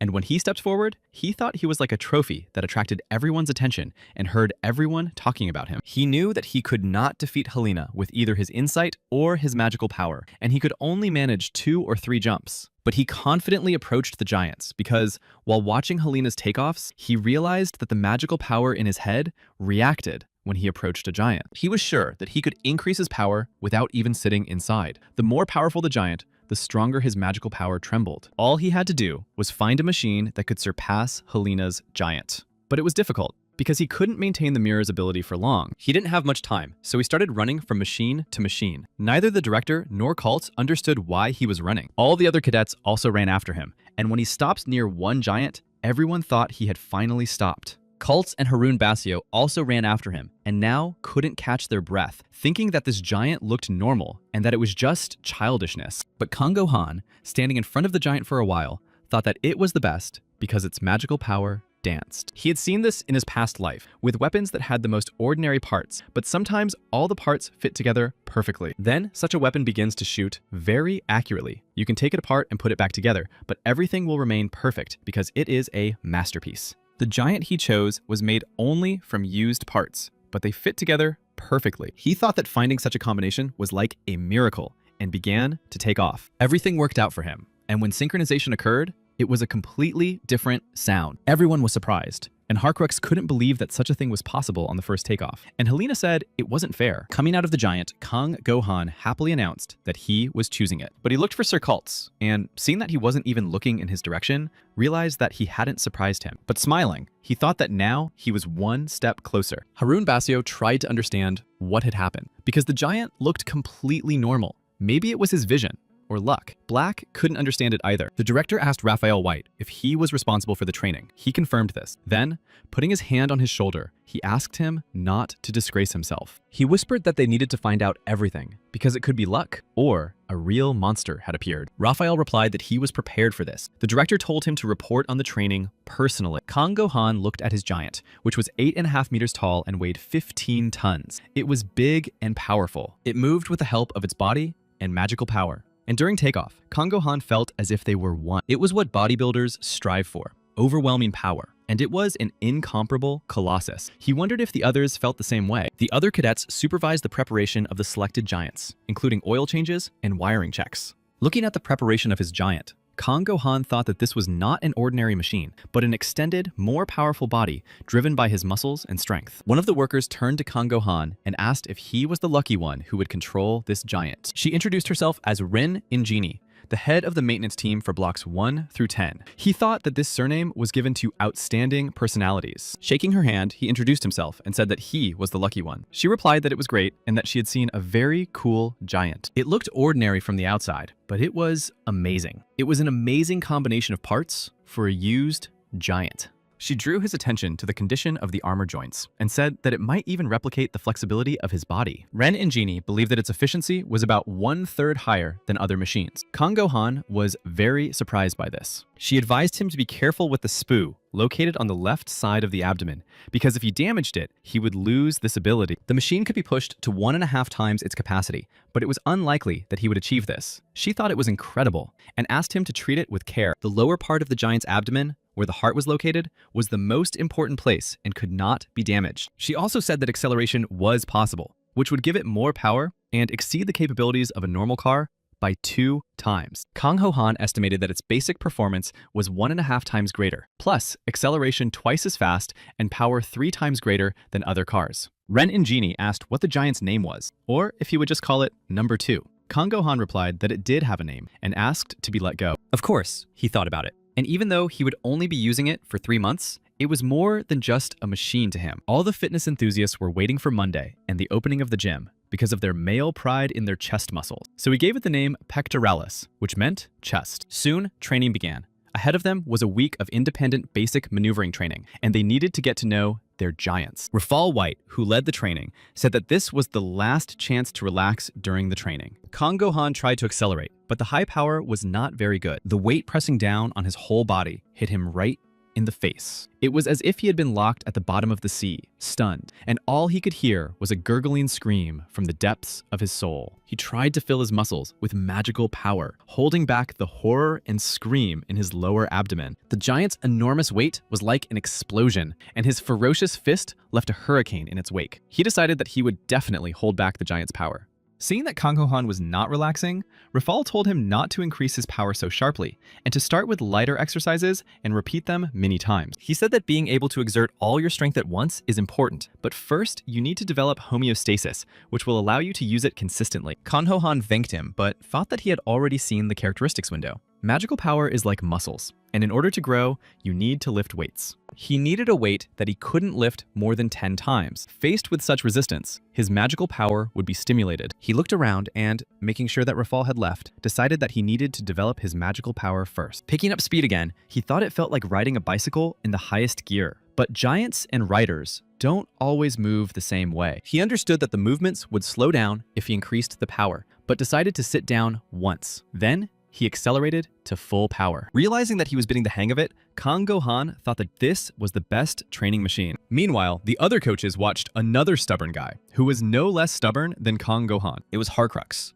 and Raphael advised him not to rush, because after that, there would be normal training sessions that would be quite harsh. He replied that then he would work twice as hard during them. Laughing, Raphael said that he was spitting venom and thought that he was offended when he got hit by Giraud. Harcrux replied that this was not the case and that he was just curious about the difference and why, if Giraud hit him, he was not capable of doing the same. Raphael said that he would have to swallow it if he could. After all, those who ignored him because of his origins would get a double blow. 7 days later, Raphael White gathered all the trainees and said that, as they knew, this place was a selection center. Only those who remained until the end would receive the White surname and officially become cadet riders. Now they would have 4 types of assessments: perseverance, overcoming, fighting, and attitude. Everyone listened carefully as he explained that perseverance was an assessment of how long they were able to fight in a critical situation. Overcoming was the ability to take control of a situation and limit the enemy, whether in defense or attack. Fighting is an assessment of their combat abilities, whether they can leave the enemy no chance to resist. To pass, they needed 60 points in each category, and if they scored 100 points,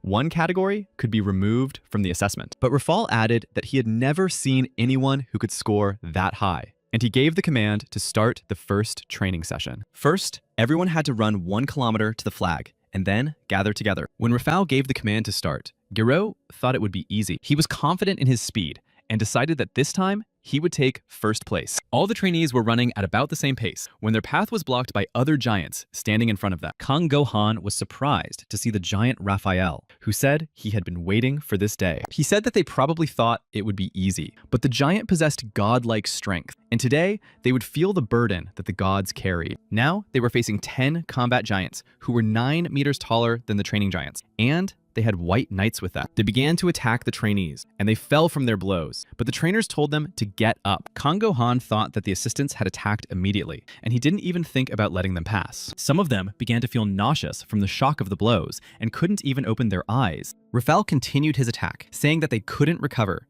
and asking if they would just lie there on the battlefield. Pinning one of the training giants to the ground with his foot, he said that all they were capable of was lying there. He asked how long the cadet was going to lie there, and when the cadet tried to get up, he grabbed him and threw him aside. They continued to attack the trainees, telling them to get up and run to the target, otherwise they would be sent home. Kang Ho Han thought that at this rate, they were all headed for complete failure. Gero called them fools and said that they had to read the game and that this test would show how quick-witted and decisive they were. Running away from the battlefield, he decided that it was impossible for the trainees to defeat the White Knights and that he would definitely get the highest score before anyone else. As he ran toward the goal, he thought about how this test would determine who was more agile and quick-witted. Running was also difficult, but fighting the assistants was a waste of time. Finally, he reached the finish line and thought that this time he would take first place. The giant standing at the finish line realized that it was Gero, asked if he was surprised, and announced that everyone else had failed and only he would pass. He said that it was an excellent first place. The giant reached out his hand to him and said it was a touchdown.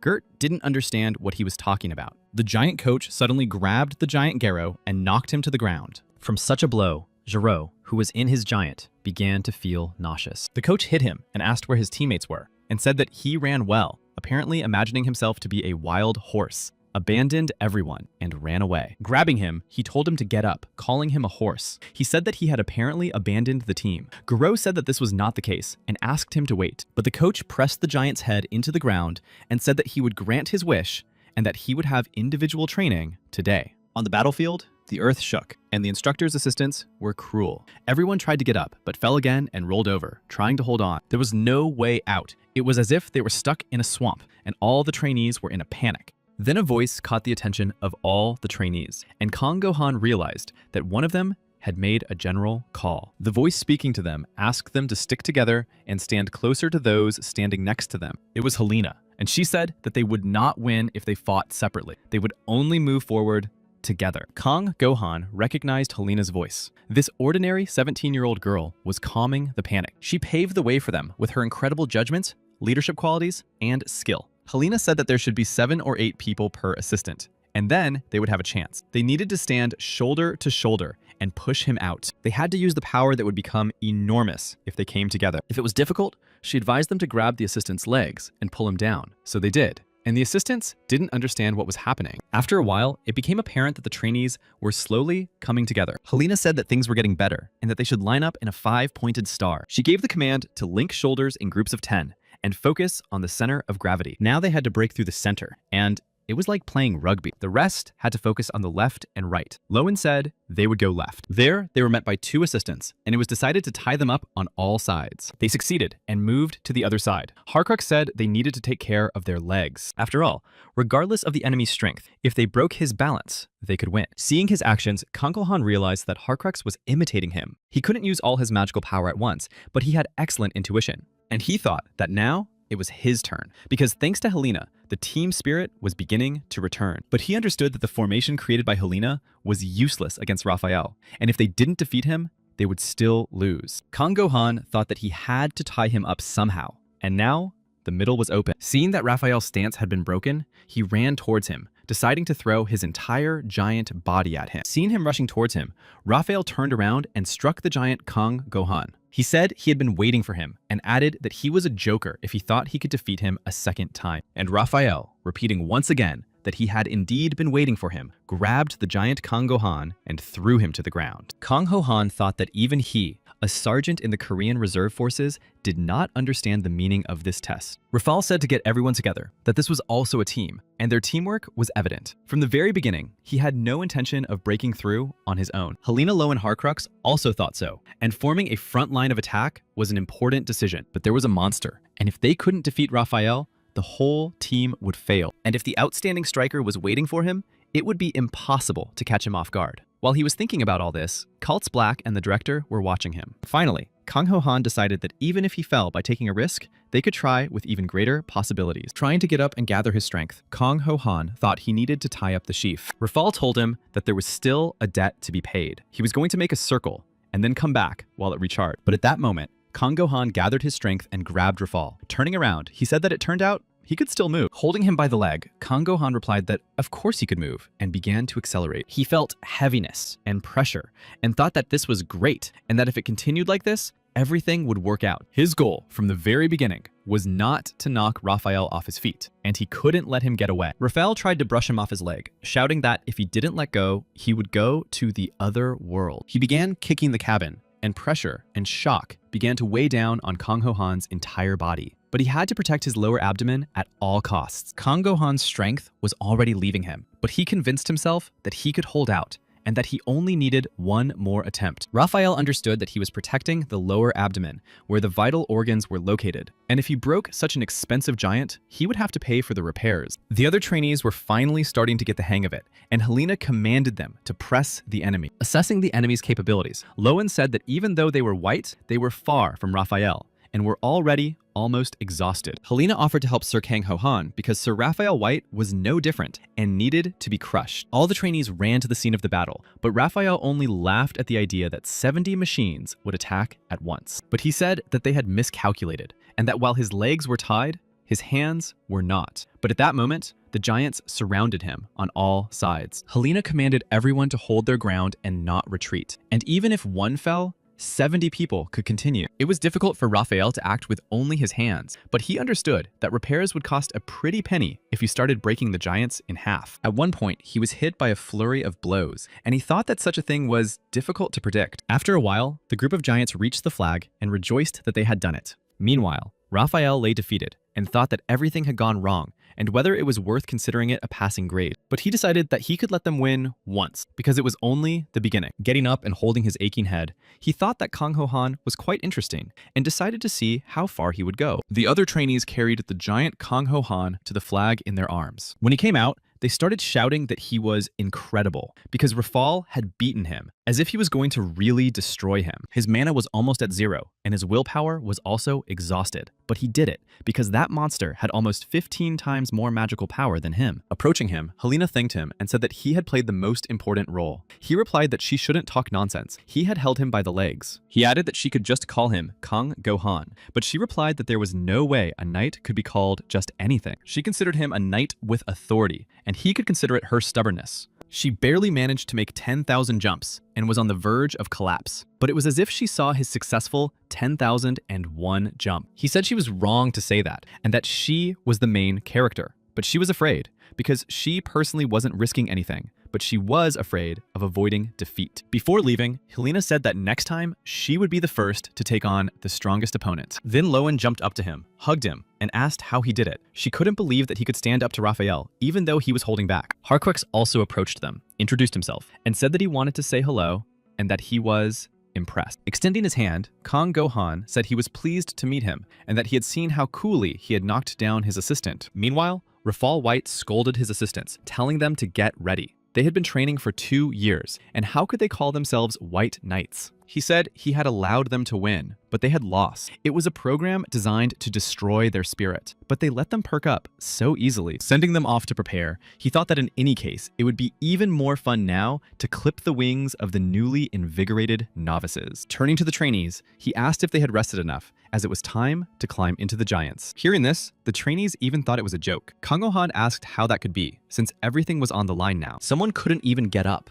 And Jiro said that he had already admitted he was wrong and was afraid they would beat him again. Already in the giant, Rafal said that they were wrong to think it was over because they hadn't even started yet. When Kang Ho-han climbed into his giant, he repeated angrily that this was wrong. Then he saw another trainee lying on the ground in the giant, clearly feeling ill. The coach chose another place to plant the flag and told everyone to run. And so, when the goal was achieved, they returned to the opposite side, and the cycle repeated itself endlessly. When another person lost consciousness and was carried away on a stretcher, Rafal said that they needed to go and sleep and give up on the perseverance points. Watching this, Kang Ho-han thought that it didn't look like training at all, but rather like torture. He understood that this way, their muscles and strength would not grow, and their recovery and development speed would decrease. But the instructor's assistants were not going to stop. They fell, and Rafal shouted at them to get up or think that money was being wasted on them. He said that this machine was a god. But did it really seem like a god in their current state? And how could they call themselves riders if they couldn't even hold their weight? At that moment,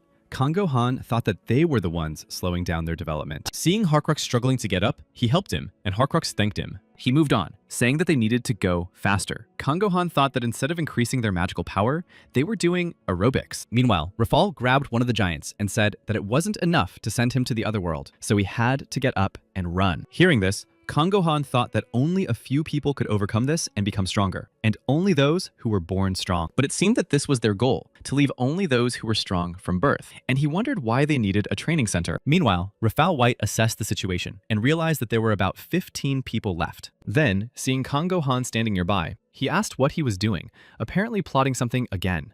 But Kang Ho-han, thinking that he didn't want selection, but development, canceled the synchronization. The synchronization with the giant was cancelled, and Kang Ho-han's giant collapsed to the ground. Thinking he was joking, Rafal approached him and told him to get up, but he did not get up. After a while, when he woke up in his bed, he saw that his magical power was 204, and Kang Ho-han thought that was great. Looking at the characteristics window, he smiled, thinking that everything was right for muscle growth and magical power, and that normal rest was necessary. Getting out of bed, he realized that he had slept for only an hour, and his magical power had increased by 1 unit. That was enough to pass the training center selection. But he decided not to follow the illiterate training plan. After all, if you train correctly, you can accelerate your development 3 or 4 times over. And when he finished training, he laughed because he needed to replenish his dark mana and get some good rest. At that moment, Cult's Black entered Kang Ho-han's tent and, seeing him laughing, asked what was so funny. He reminded him that he had said he would surprise him, and Kang Ho-han apparently decided to shock him like this. Not knowing what to say, Kang Ho-han hesitated a little and then asked him to wait a little longer. Cult's Black asked if he was going to return to the training ground, but he replied that he would eat and go to sleep. His answer stunned Sir Cowles, who asked what he was thinking. Kang Ho-han said that if he wanted to eat goblin meat, he should come. 2 weeks later, while everyone else was training, Kang Ho-han sat and cooked meat. Davis asked what he was thinking. Davis felt that everyone was looking at them with pity and was afraid of getting indigestion, but he said it was better to chew than to worry. He added that Davis had training with him today. He wanted him to become a renowned squire. Therefore, he had to have basic skills. Looking at the others, he said that there was a certain path to developing transcendental energy, but the instructor's assistants were leading them in a different direction. The injured were being carried away again, and he said that the instability rating after the absences could be compensated for by scoring 80 on other criteria, and he decided to take a risk, to embark on the path of raising his magical power to the highest level, rather than following a stable path to the end of his training. To do this, he needed to eat, because magical power required food. Kang Ho-han felt full just looking at Davis eat it. He saw his strength and magical power grow, and it was not perseverance, but science. Finally getting up from the table, Kang Ho-han said that they needed to digest everything and go to evening self-training. By this time, the training was over, and the trainees decided it was time to eat on the way, discussing that today had not been easy for them either. Then they saw Kang Ho-han stretching, and thought that after eating, he was going to rest again, not understanding what was going on. One of the trainees said that those who had been eliminated in the selection process were no longer being touched. Another replied that sighing and idling was much easier. They discussed that they could be kicked out of the training center for this, and what was wrong with him. Hearing this, Garot was glad that the opinion of him had changed. The director, who was watching Kang Go-han from the window, said that a promising genius had turned into a hopeless slacker in one morning. He added that he had great talent and was a great giant, but if his soul was rotten, it would have to be discarded. In the evening, he and Davis trained. Kang Ho-han showed how to bend and straighten the knees while gradually increasing the number of repetitions. Meanwhile, Kang Ho-han decided to resume his core training. When Davis saw this, he snorted and said that if anyone saw him, they would scold him 3 times as hard. He thought Kang Ho-han was just lying there, breathing, but he replied that it was an exercise for the diaphragm to increase pressure in the abdominal cavity.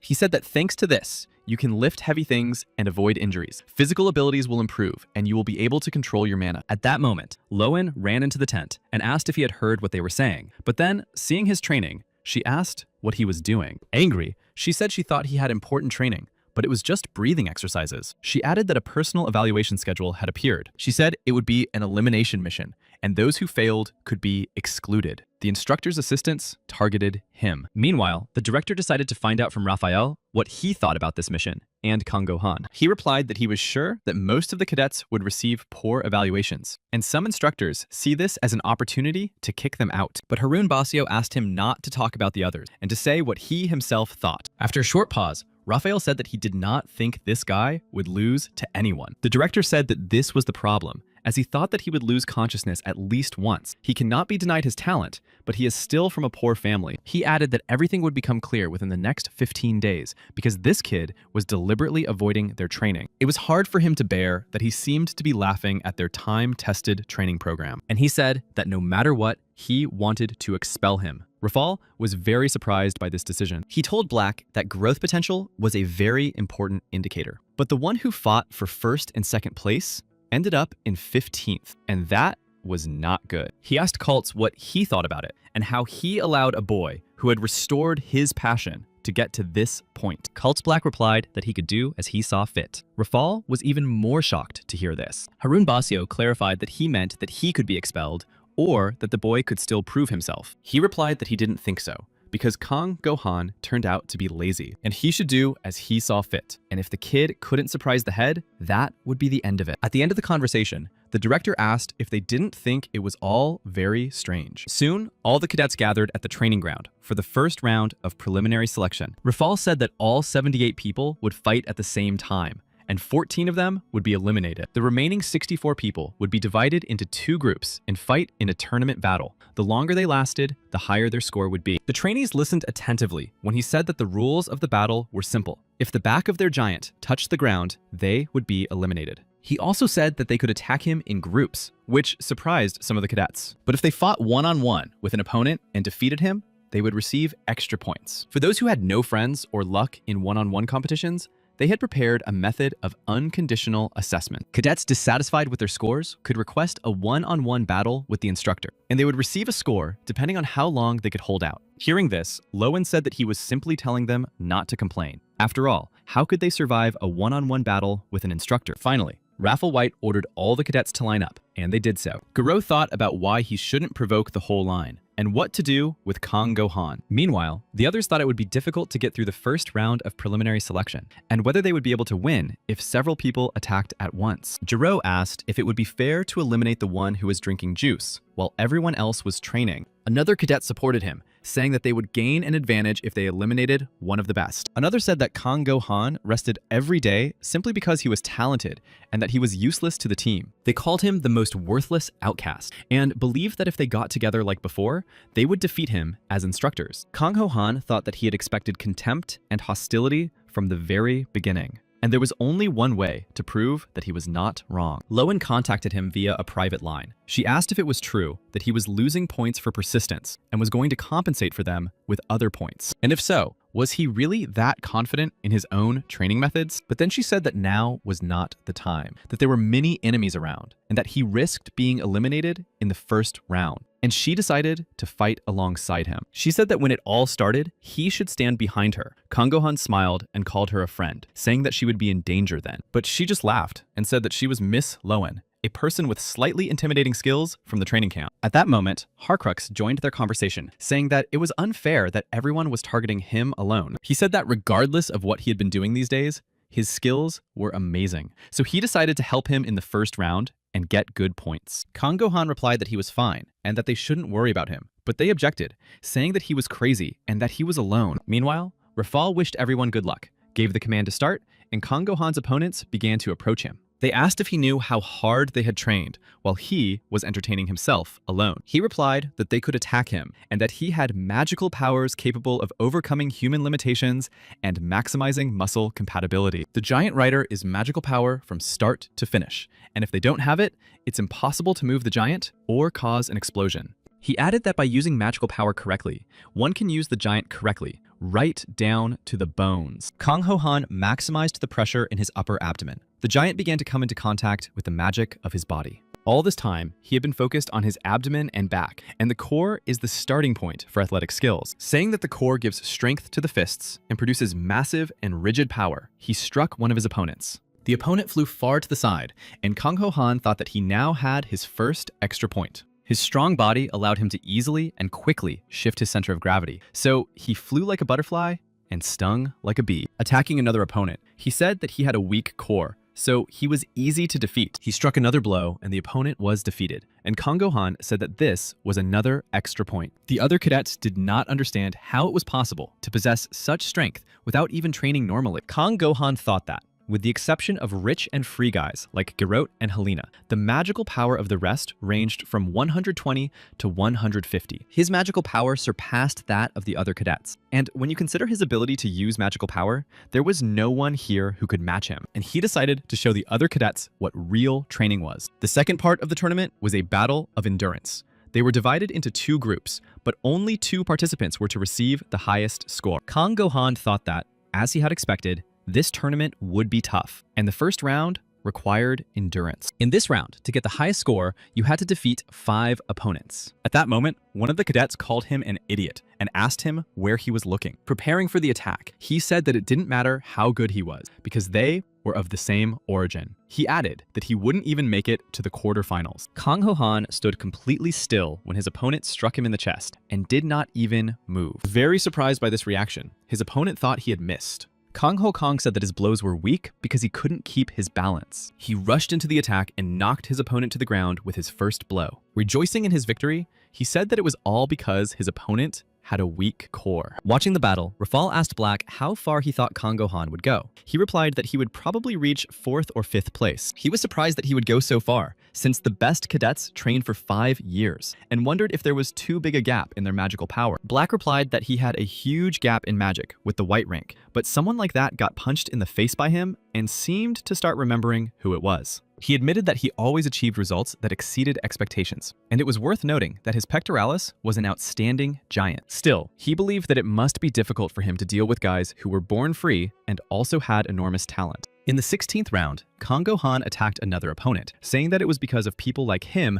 that the poor were despised. His opponent hit him, but he didn't even flinch, and only said that it seemed to be his turn now. He delivered a crushing blow on the first try, and won again. Rubbing his hand, he asked how long they were going to call him a beggar. No matter what his status was, he was still a knight. The instructor's assistants were surprised that Kang Gohan was in the quarterfinals, but they believed that when he faced the freest fighters, he would feel the gap in strength. At that moment, Jiro won his match against his opponent, Harcrux. Rafal thought that this guy was very diligent, and that he was unlucky to face Garo right away. As he expected, the guys from the lower classes don't evaluate very fairly, because they only recently felt the magic within themselves. Turning around, he noticed Kang Gohan fighting another cadet. He was surprised and wondered if his opponent was one of the free guys. His opponent said how could he say that, because he was just lucky to have chosen a good giant. At that moment, Rafal realized that it was not about the difference between the giants, but about control. The giant's defense was strengthened by excellent control skills, but he didn't understand how he had already mastered such a level of control,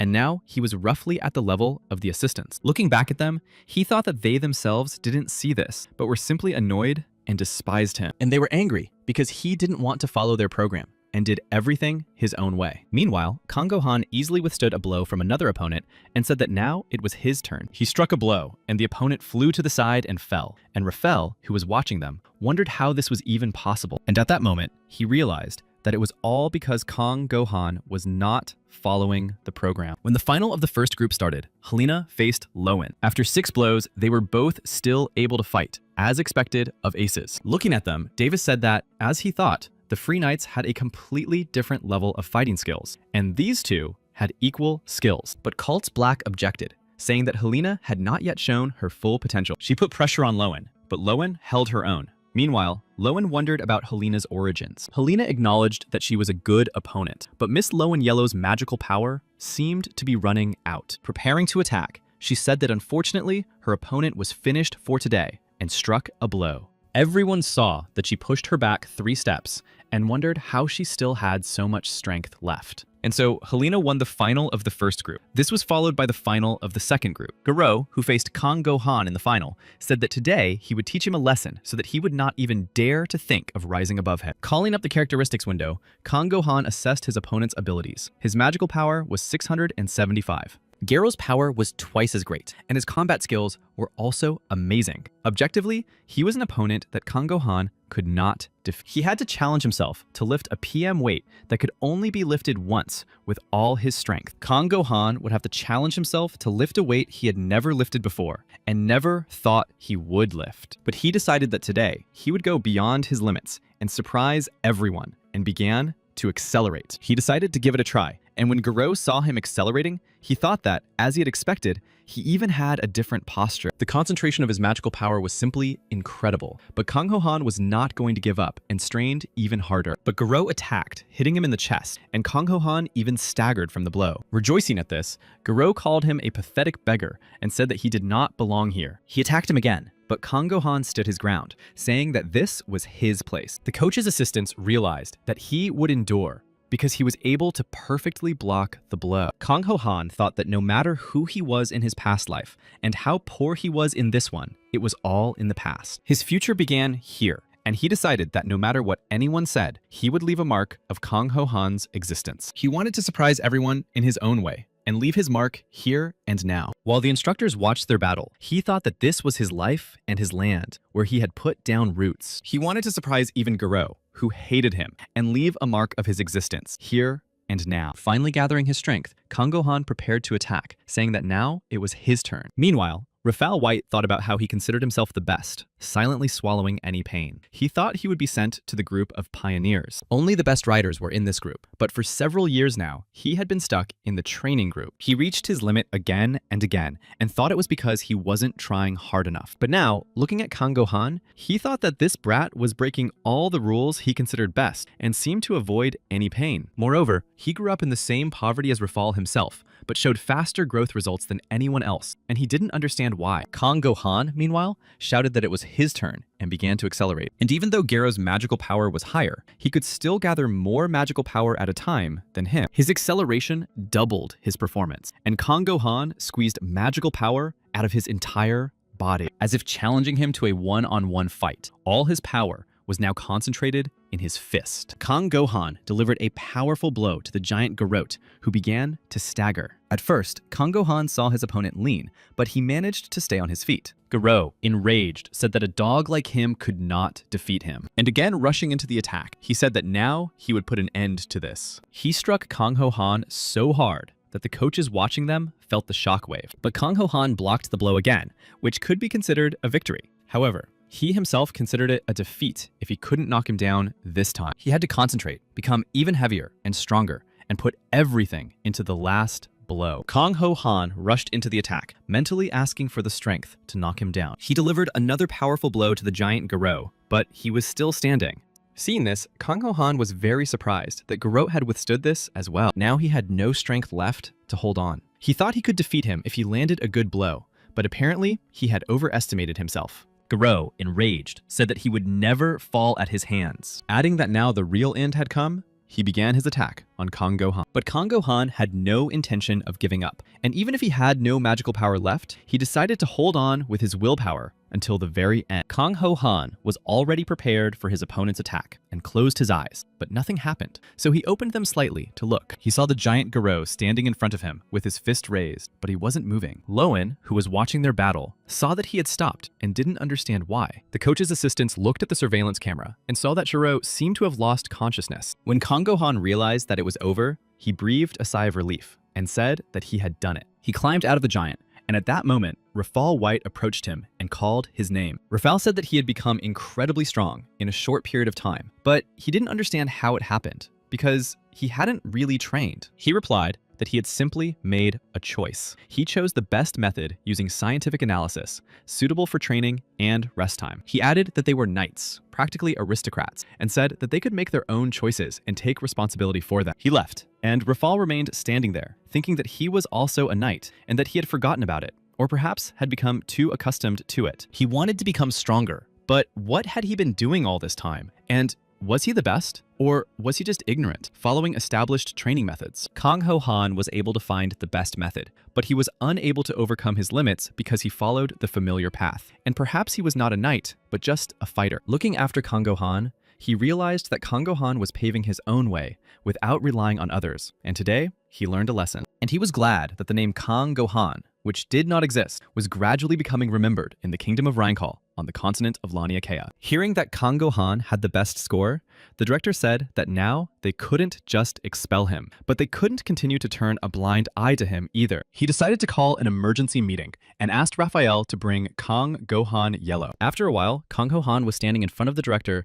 and staring at him silently for a while. But then he slammed his fist on the table and said that from now on, there would be no exceptions for training. Kang Ho Han didn't understand why he was saying that. He wondered whether he should lie, but then told the head that he wanted to graduate from the training center as number 1. The head replied that a brat who did things his own way would not be in first place. But Kang Ho Han objected that following their training would also make it impossible. And all because there was a difference of almost 5 years between him, a former beggar, and the cadets, who were free citizens. The director said that this was true, and that a cadet who grew up in poverty had never taken first place. He asked if he would remain in first place by doing things his own way. He replied that he would. Then the director got angry, stood up, and said that he was shameless for looking at the training camp program that way. Turning away, he thought that Kang Ho Han was like a cockroach that would not die even if stepped on. At that moment, Cults Black coughed meaningfully, and the director, coming to his senses, said that since it was the knight's choice, he respected it. He told Raphael that they would now support Kang Ho Han in his training.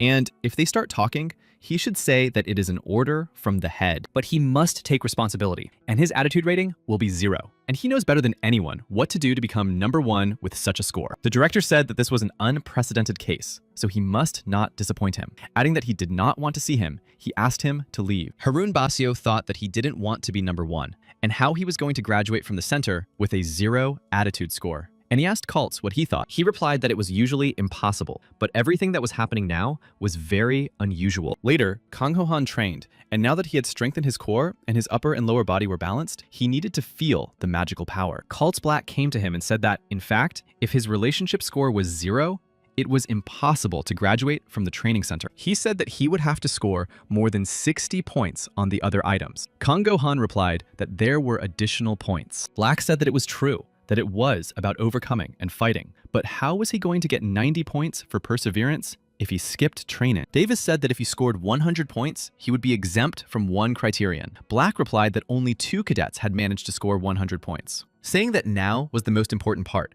Kang Ho Han made a leap, but he was so exhausted that he couldn't lift it again. Throwing the barbell on the floor, he asked Sir Cults how much it weighed. He replied that it was about 300 pounds. Kang Ho Han said that last week he lifted a barbell weighing 250 pounds 10 times, and now 10 times with 300 pounds. Black confirmed this. Then Kang Ho Han asked if he still needed an answer. He said that his path was uncertain and dangerous, but the reward was greater. Black replied that he didn't even know why he was worried about him. Kang Ho Han asked if it wouldn't be better for him to take the difficult path in order to truly surprise Sir Black. In any case, in order to survive, he needed to continue to take first and second place in the rankings. The final assessment would be especially important. Kang Ho Han asked him about the final assessment. Black said that it was a real reconnaissance mission outside the training center. If he proved himself outside the center, he would receive extra points. But this mission was very dangerous because they would encounter real monsters. After listening to him,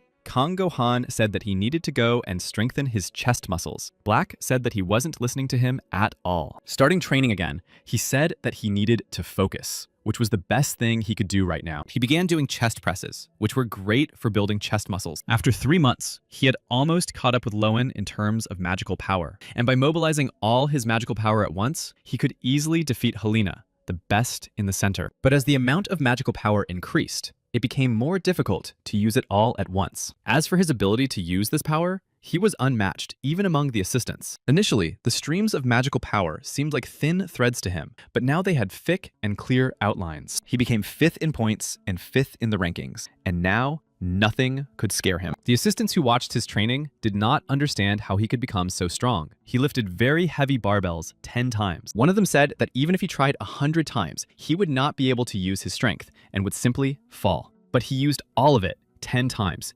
Another said that perhaps he had a special body structure, but he suggested that he was probably a genius. After finishing his training, Kang Gohan thought that now he was ready, because tomorrow would finally be the final evaluation. He couldn't wait for the moment when he would go out into the world beyond the training center. The next day, the final test began, a reconnaissance mission outside the training center in an area where humans cannot live. Rafael said that the mission had 2 objectives, training and reconnaissance of the area.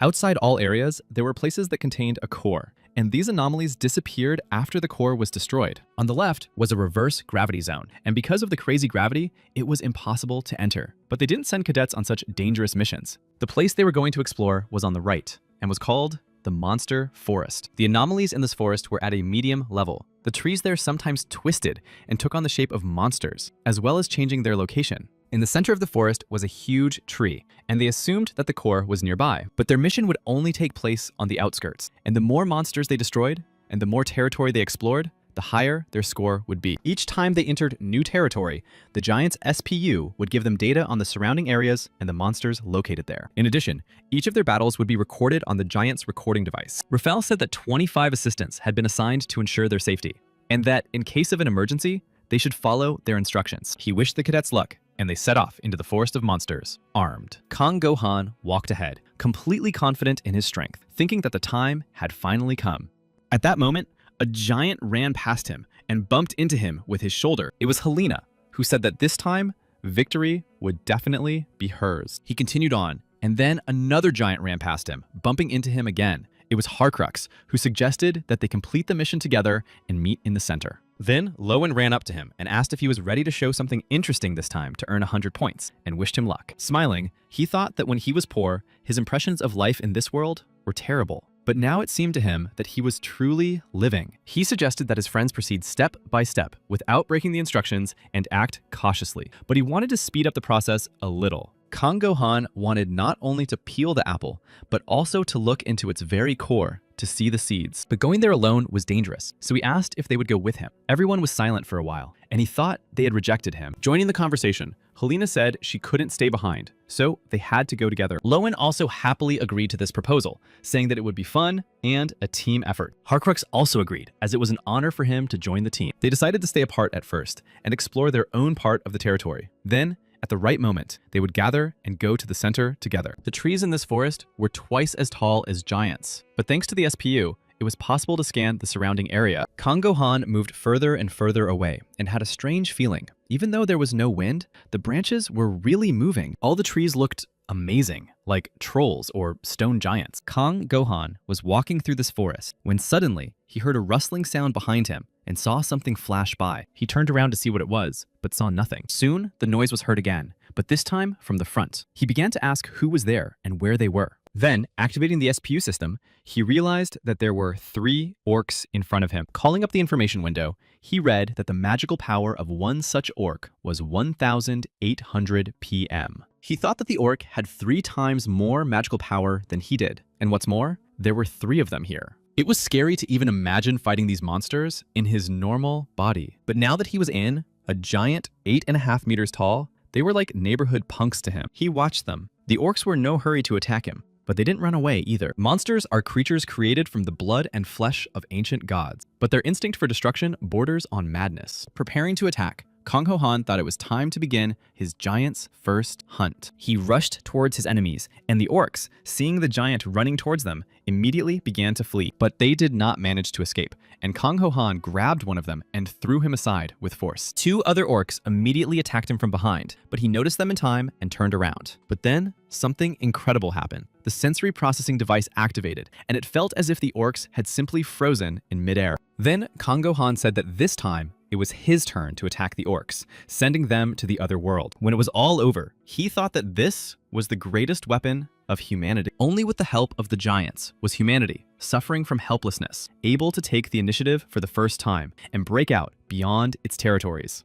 He became curious. If the used giants were so good, what kind of power did the highest level giants on the front lines possess? Lowen said over the radio that she had caught 2 orcs and was having fun here. Helena exhaled and also reported that everything was going well in her sector. And Hokrux couldn't even describe his emotions. Now he understood what overwhelming power meant. Kang Gohan suggested speeding up and closing the distance between them, and then seeing what kind of monsters lived in the very center. He began to accelerate gravity, and the pressure of acceleration could be felt in life. As the power increased, the giant began to move faster. At that moment, the giant's rider felt a pleasant pressure throughout his body, and when the pressure peaked, he had a great feeling of speed. Suddenly, Kang Gohan stopped abruptly. As he had expected, the deeper you go, the more monsters there are. And now, 5 goblins were quickly approaching him. Looking at them, he thought that he hadn't seen them in a long time. But what could he do, since today he was not in his usual body? Calling one of the goblins a fatso, he said he would make him his left hand, then swung and hit them so hard that the goblins flew away. Grabbing several goblins at once, he threw them to the ground with tremendous force, sending them to the other world. And he thought to himself that it was too easy. At that moment, the giant's SPU reported that someone was behind him, and Kang Gohan thought it was another monster. He looked closely and saw a 6-meter-tall stone giant approaching him from behind the trees. Before he could think that this was great and that they had finally met, the stone giant rushed at him to attack. Deciding that this should be enough, he kicked it, saying that now it would feel the power of his blow. The monster flew back and hit a tree, breaking it, but it remained unharmed and now roared with anger. Then Kang Gohan said that they could play a game of who was who in a past life. He prepared his weapon and said that the monster could come and get hit by athlete Kang Ho Han's bat. He struck the stone giant with his weapon, and it flew away and fell to the ground. Watching this, he thought that thanks to the giant, he had perfected his home run. But the fun was over, and it was time to finish. So he ran towards his opponent, lying on the ground. He dealt him a crushing blow, saying that nothing could stop the giant. Kang Ho Han met not only his giant, but all the others, as his friends were also successfully dealing with the monsters. After defeating them, they were going to break through into the depths of the forest. It was already getting dark, and Kang Ho Han was walking through the forest, thinking about how huge it was. At that moment, a general message came in that there were about 20 orcs nearby. Kang Gohan thought that everything was as expected, and that there would be even more medium and large monsters. Then, from the thick trees, a signal was heard that someone surrounded by ogres was requesting support. But then, there was a noise from behind the trees, and Kang Gohan peered through and thought that there were monsters on that side too. Ogres began to approach him from behind the trees, and he said that now they had met. But this time, 5 ogres were approaching him, ready to attack, and that wasn't all. He thought that he wasn't afraid at all, and didn't know what had happened there. But he decided to deal with these monsters first, and then think about it. The ogre stood in front of him. His magical power was 15,000 PM. But he wasn't used to seeing them like this. The ogre they had encountered on their way to the training center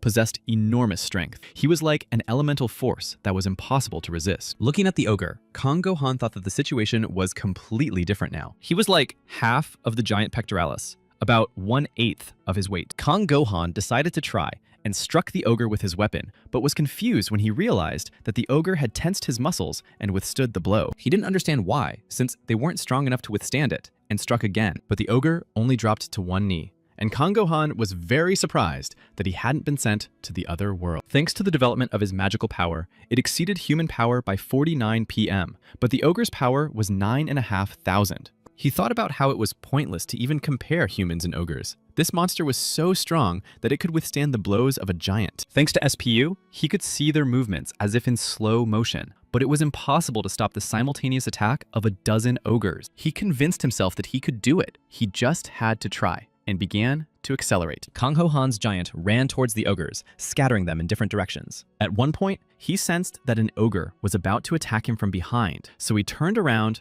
grabbed it, and lifted it off the ground. Seeing the remains of a tree sticking out of the ground, he threw the ogre at it, sending it to the other world. But then, another monster ran up behind him, grabbed him, and tried to lift him up. He couldn't do it, and Kang Ho Han said that he wouldn't be able to knock him down. Taking out his weapon, he turned around and struck the ogre who was holding him. Now he had to deal with the remaining orcs, who also rushed into the attack, but he quickly scattered them with his weapon. However, one of the orcs managed to throw his weapon at the giant and hit him right in the arm. Pulling the weapon out of the giant, Kang Gohan felt a slight pain, but saw that he was done here. He wanted to know what was happening in other areas, because for an ordinary cadet, fighting 5 ogres could be an impossible task. But then, one of the assistants reported that a sudden anomaly was occurring, and everyone needed to stop the mission immediately. Something strange was happening, and everyone needed to retreat. Assistants were sent to support those in need, and everyone had to leave the forest. While all this was being communicated, one of the assistants looked at the screen and realized that the forest had begun to move. Kang Go-han saw that the trees were moving, and their roots were being torn from the ground, and he did not understand what was happening. He heard that someone couldn't find their way, that someone was surrounded by monsters, and that the trees were attacking. He thought that this was the world outside the inhabited zone. He wondered if the trees were changing the terrain, which would render the maps they had scanned useless and retreating a difficult task. After transmitting that it was Kang Go-han, he asked those who could hear him to respond. There was a long silence, and he thought that no one was around. But then, Helena responded, saying that she had heard the message. Then, Lowen and Harkooks came on the line and said that they had sent 30 ogres to the other world. Kang Go-han smiled, realizing that everything was fine. He told his friends that even escaping from here would be difficult, because the monsters had them surrounded, and even the communication was almost cut off. Lowen said that maybe they could get out of here by working together. He replied that maybe they could do it if they gathered in one place. Helena believed that if they got lost because the trees were changing the terrain, they would not be able to meet up and would end up completely isolated, which was dangerous. Harkrux asked in fear if there was really no way out. But Kang Go-han said that there was one place left that would never change its location. It was a giant tree in the center. He suggested meeting there to destroy the core and conquer these territories. He considered it the only way out. The core was the cause of the anomaly outside the area, and if they destroyed the core, they would be able to neutralize the anomalous phenomena. Helena suggested that now that all the monsters from the center of the forest have moved to the outskirts, it would be calmer there. But Lowen was frightened because it was a dangerous place, and their original task was to explore the area on the edge of the forest. Kang Go-han said that it was more dangerous to wander blindly through the forest. The tree in the center was visible from anywhere, and it was best to move deeper into the forest using it as a guide. Harkrux agreed with him and suggested that they gather first and then think everything through. After all, if the 4 giants got together, they would be difficult to defeat. In the end, they agreed to meet in the center and set off. As Kang Ho-han walked through the forest, he was attacked by tree roots that burst out of the ground, and he barely managed to cope with them. At one point, a huge root, more like a tentacle, reached out to grab him, but he noticed it in time. Kang Ho-han tried to attack it, realizing that the forest wanted them to retreat. But he couldn't give up here, so he activated his speed boost. Gaining momentum, the giant Kang Ho-han ran faster through the forest, watching his target on the radar. But suddenly, he sensed an almost inaudible movement from one side. Another giant was approaching him from that side, and he realized it was Helena. He was glad to find her, and she was also happy that they had finally met. Kang Ho-han said that was great, and that they must all be quite close, and asked where the others were. Then another giant emerged from the thicket of the forest. It was Lowen, who waved at them and said she was there. When Kang Go-han saw her, he didn't even have time to say a word before she jumped on him and hugged him, saying she missed him. Surprised, he shouted, asking what she was doing, and that if she attacked so suddenly, she would dent his armor plates. Angered, she replied that it was not an attack, but a hug of joy. After all, they were in a dangerous forest, but they managed to meet, and he was worried about his armor. At that moment, Harkrux ran up and said that he had arrived, but was a little disappointed to realize that he was in last place again. Finally, they all met and discussed how hard they had tried. Lowen asked what had happened. It seems that the forest was controlling all these monsters, but Helena said that despite this, the closer they got to the center, the calmer it became. It seemed that the monsters had gone to the outskirts and were destroyed there. Kang Go-han objected that it was too early to feel safe because his SPU had detected movement. In the very center of the forest, the trees were moving forward, and behind them, the monsters were closing in. Fortunately, the trees were slow, and he said they could break through if they moved quickly at maximum speed. He added that if they could destroy the core, they could save their comrades, and began to accelerate to end this story. But the deeper the cadets went, the crazier the forest became, and they had to fight the trees. At one point, Kang Ho-han heard loud noises and, looking over, thought it was a troll. But it was a tree monster very similar to a troll, and it was huge. Kang Go-han was going to grab it and knock it down,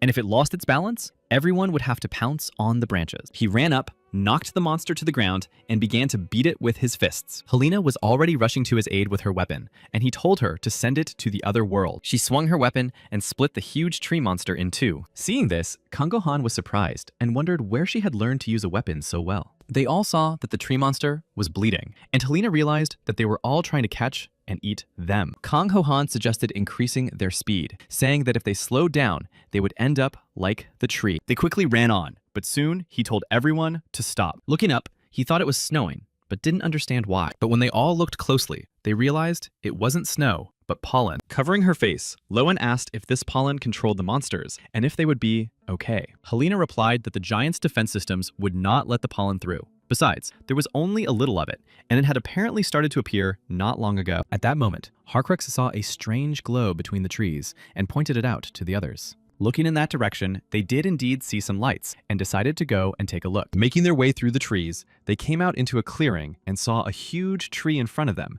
and realized that this was the heart of the monster forest. Seeing this tree, Lowen said in surprise that the trunk was indeed wide. Even if their giants joined hands, they would not be able to completely encircle it. Harcrux agreed with her, saying that it was incredible, and he was curious how tall it was. But the main question that interested Helena now was where the core of this giant tree was located. Kang Ho Han said that this tree was so huge that it was impossible to destroy it completely. Near the roots, they could see something that looked like a hollow, but they thought it might be the core because something was hidden behind the branches. Looking closely, Helena realized that an Elietz with a weapon in his hands was hidden inside the tree. Kang Ho Han said that the Elietz were a higher species of beings that surpassed humans. He asked her how she knew that he was one of them. She replied that she had already met some of them, and that they could be recognized by their unique wings and the fact that they carried weapons. Now she understood that the core of this place had been suppressed because it had been damaged by the Elietz weapon, and the training center didn't know about it. Kang Ho Han suggested that now the core had been restored and the forest had become active again. Helena said that this was true and that the forest had apparently caught the monster and absorbed it to restore its strength, and now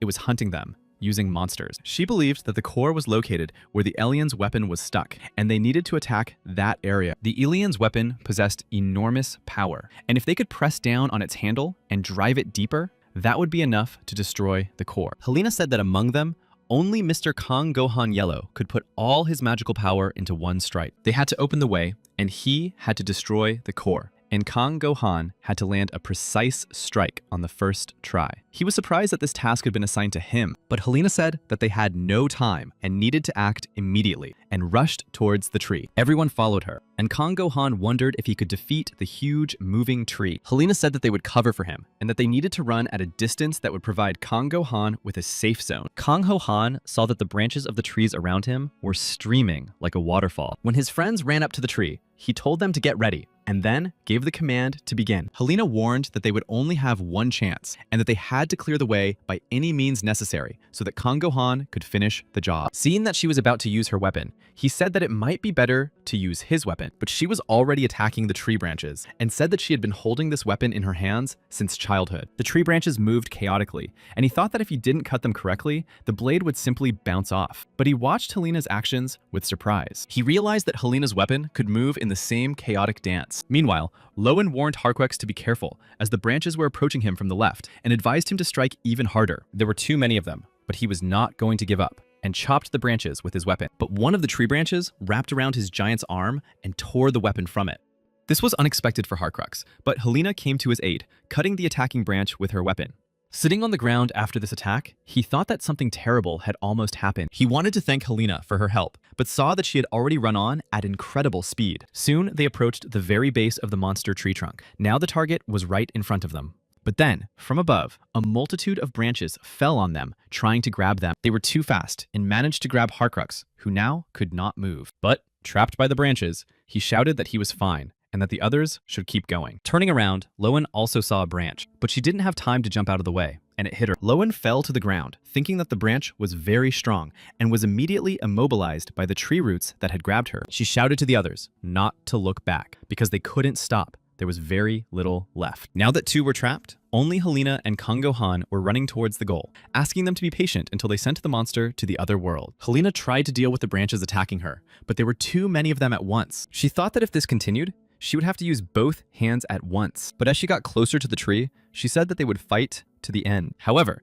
there were still too many branches, and they managed to twist Helena. Seeing this, Kang Ho-han realized that she was trying to break free, using her last ounce of strength. Helena shouted to Mr. Kang Ho-han Yellow to step on her and push her away. He replied that he understood her, and, gathering speed, ran toward her at tremendous speed. After listing all his friends by name, he said that it was time to unleash the magical power he had preserved thanks to this trio. Pushing off from Helena, he jumped toward the tree, feeling the incredible magical power and heat bursting out of the giant's heart. He felt the cooling liquid reduce the heat of the giant's heart, turning into steam. Thanks to this, the giant's heart was able to generate even more magical power. Kang Gohan felt as if the pressure was suffocating him. At one point, one of the branches snatched the weapon from his hand, but he thought it was just a weapon. The main thing was that he still had magical power, and he prepared to attack. He began to beat the trunk of the monster tree, saying that no matter how fierce the battle was, he would not give up. Continuing his attempts, he muttered that he would only move forward. Finally, he cleared a path for himself, and pollen rained down on him from above. He approached the roots of the tree,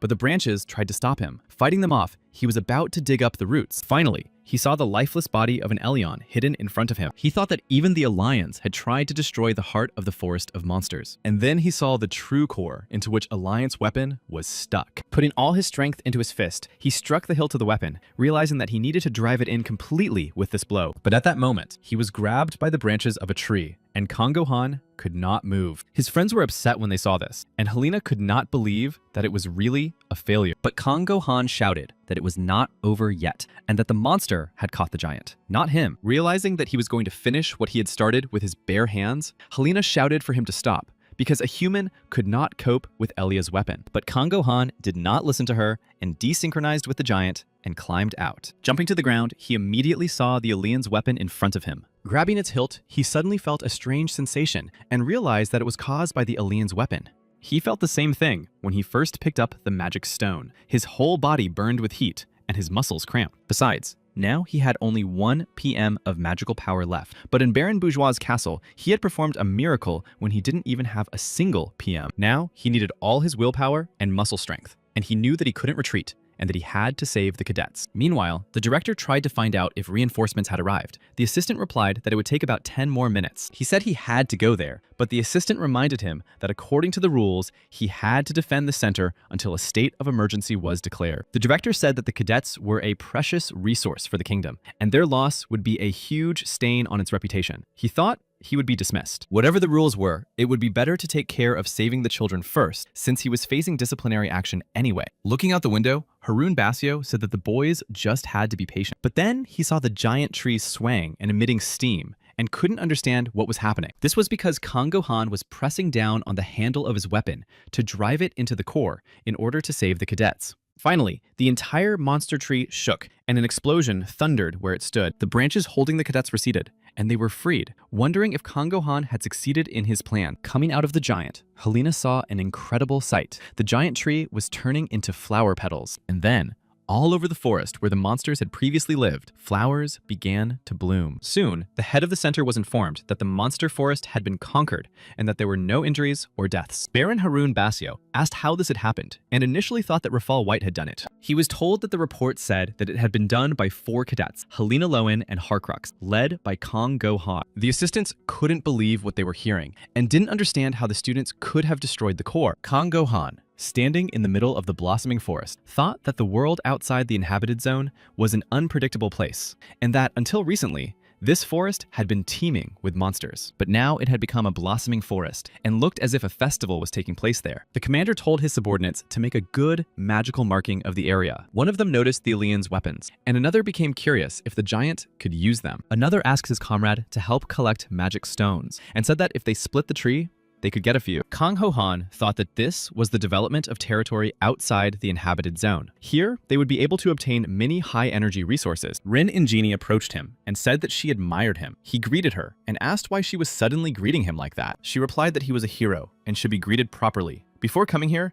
she wanted to explore another territory, but he had conquered this one. Kang Gohan asked if she was really leaving already. She replied that she was, and added that thanks to him, she had been able to see the Elion weapon. As she left, she said she needed to go on an expedition and thanked him, adding that a hero should eat lots of delicious food. Lowen approached him and asked when he had managed to befriend the head of the maintenance team. She asked him to tell her the secret. He replied that there was no secret, but she said that he needed to befriend the engineers before the end of the center in order to get personal tuning for the giant. He didn't know about this, and Lowen explained that engineers could add certain details to a personal giant or upgrade it. Then they saw Helena and Horcrux rushing towards them, who was clearly excited about something, and they asked him where he had been. But he asked why they were here, since they had 4 golden days off for self-development. They were supposed to eat well and have fun. Lowen replied that although she liked the weekend, she couldn't relax until their grades were announced. Horcrux said she had nothing to worry about because they were the best. They were graded on their reconnaissance mission,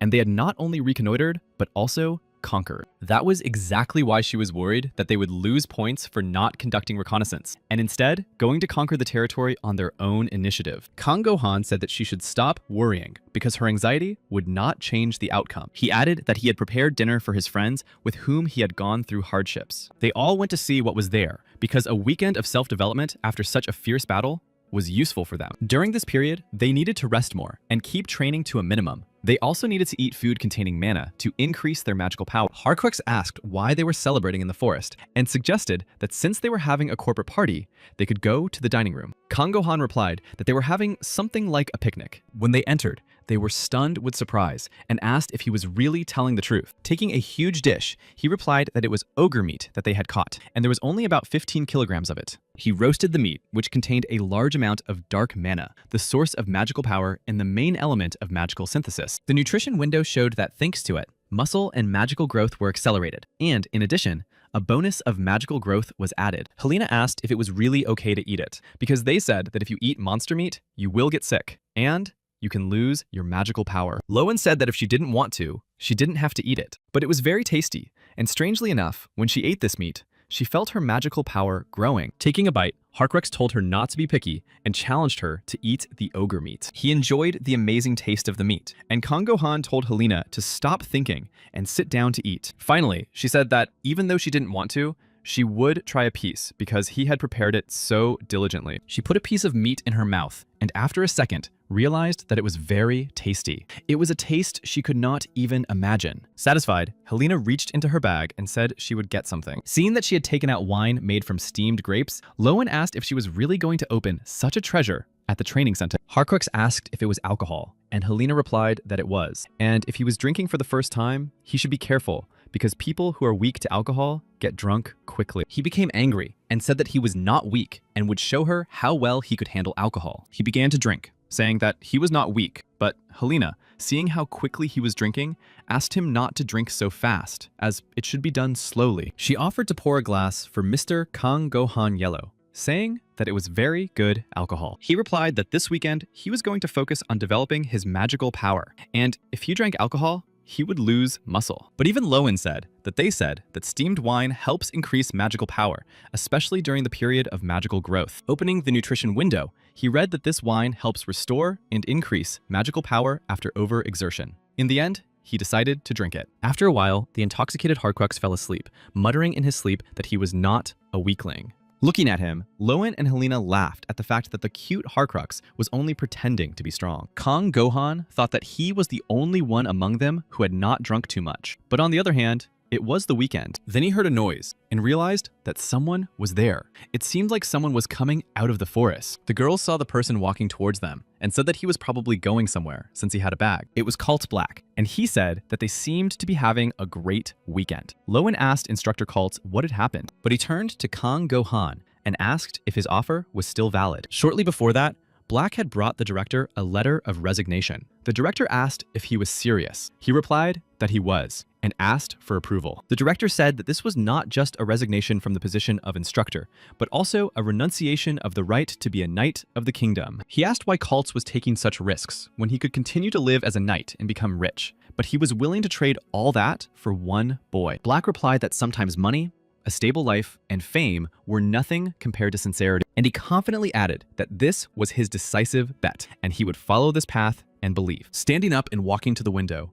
Harun Bashio said that it was possible, and he would not deny that anything was possible. But he asked to look at the place where there had recently been a forest of monsters, and now there was a blossoming forest. And after it was annexed to the kingdom's territories, it would be explored. Border disputes were now more serious than ever before. And he said that real heroes appear in difficult times. The director believed that if this young man was really so talented, he could indeed become a nobleman. Patting Khalsa on the shoulder, he said he hoped his bet would pay off and wished him luck. Khalsa thanked him.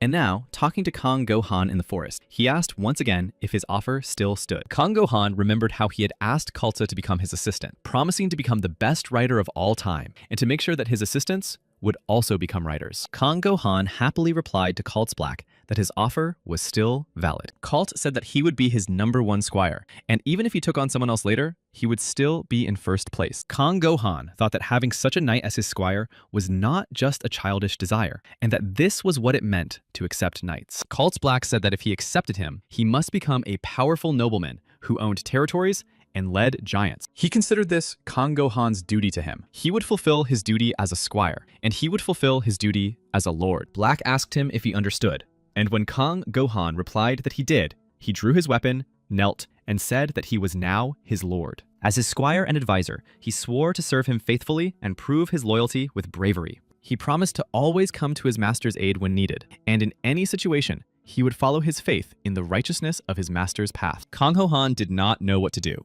so Black told him to pull the weapon out of the ground, help him up, and return the weapon to his hand. When he did so, Kaltz added that he would teach him the prudence and etiquette of the nobility in time. From that day on, he planned to live in Kang Ho-han's tent as his squire. He said that it was already quite late and advised him to go to his tent to rest. Kang Ho-han thought that just a minute ago, they were instructor and cadet, but now he had changed his behavior as if he had served him all his life. He thought that he also needed to match him and agreed to let Lord Kaltz Black take care of him. Black replied that it was an honor for him, and Kang Go-han thought that here, as if on another planet, on a dull and fierce land, another of his people had appeared. Waking up in the morning, he thought that yesterday had been like a dream. Seeing that he was already awake, Davis wanted to tell Kang Go-han something about Kaltz Black. Kang Go-han asked what was wrong. Davis said that he seemed very quick-witted. He slept a little, woke up at dawn, and stood guard near the tent. This was also new to him, but he told Davis that from now on, they would have to get used to it, because Lord Black was his #1 squire. Black entered the tent and, seeing that he was already awake, said that,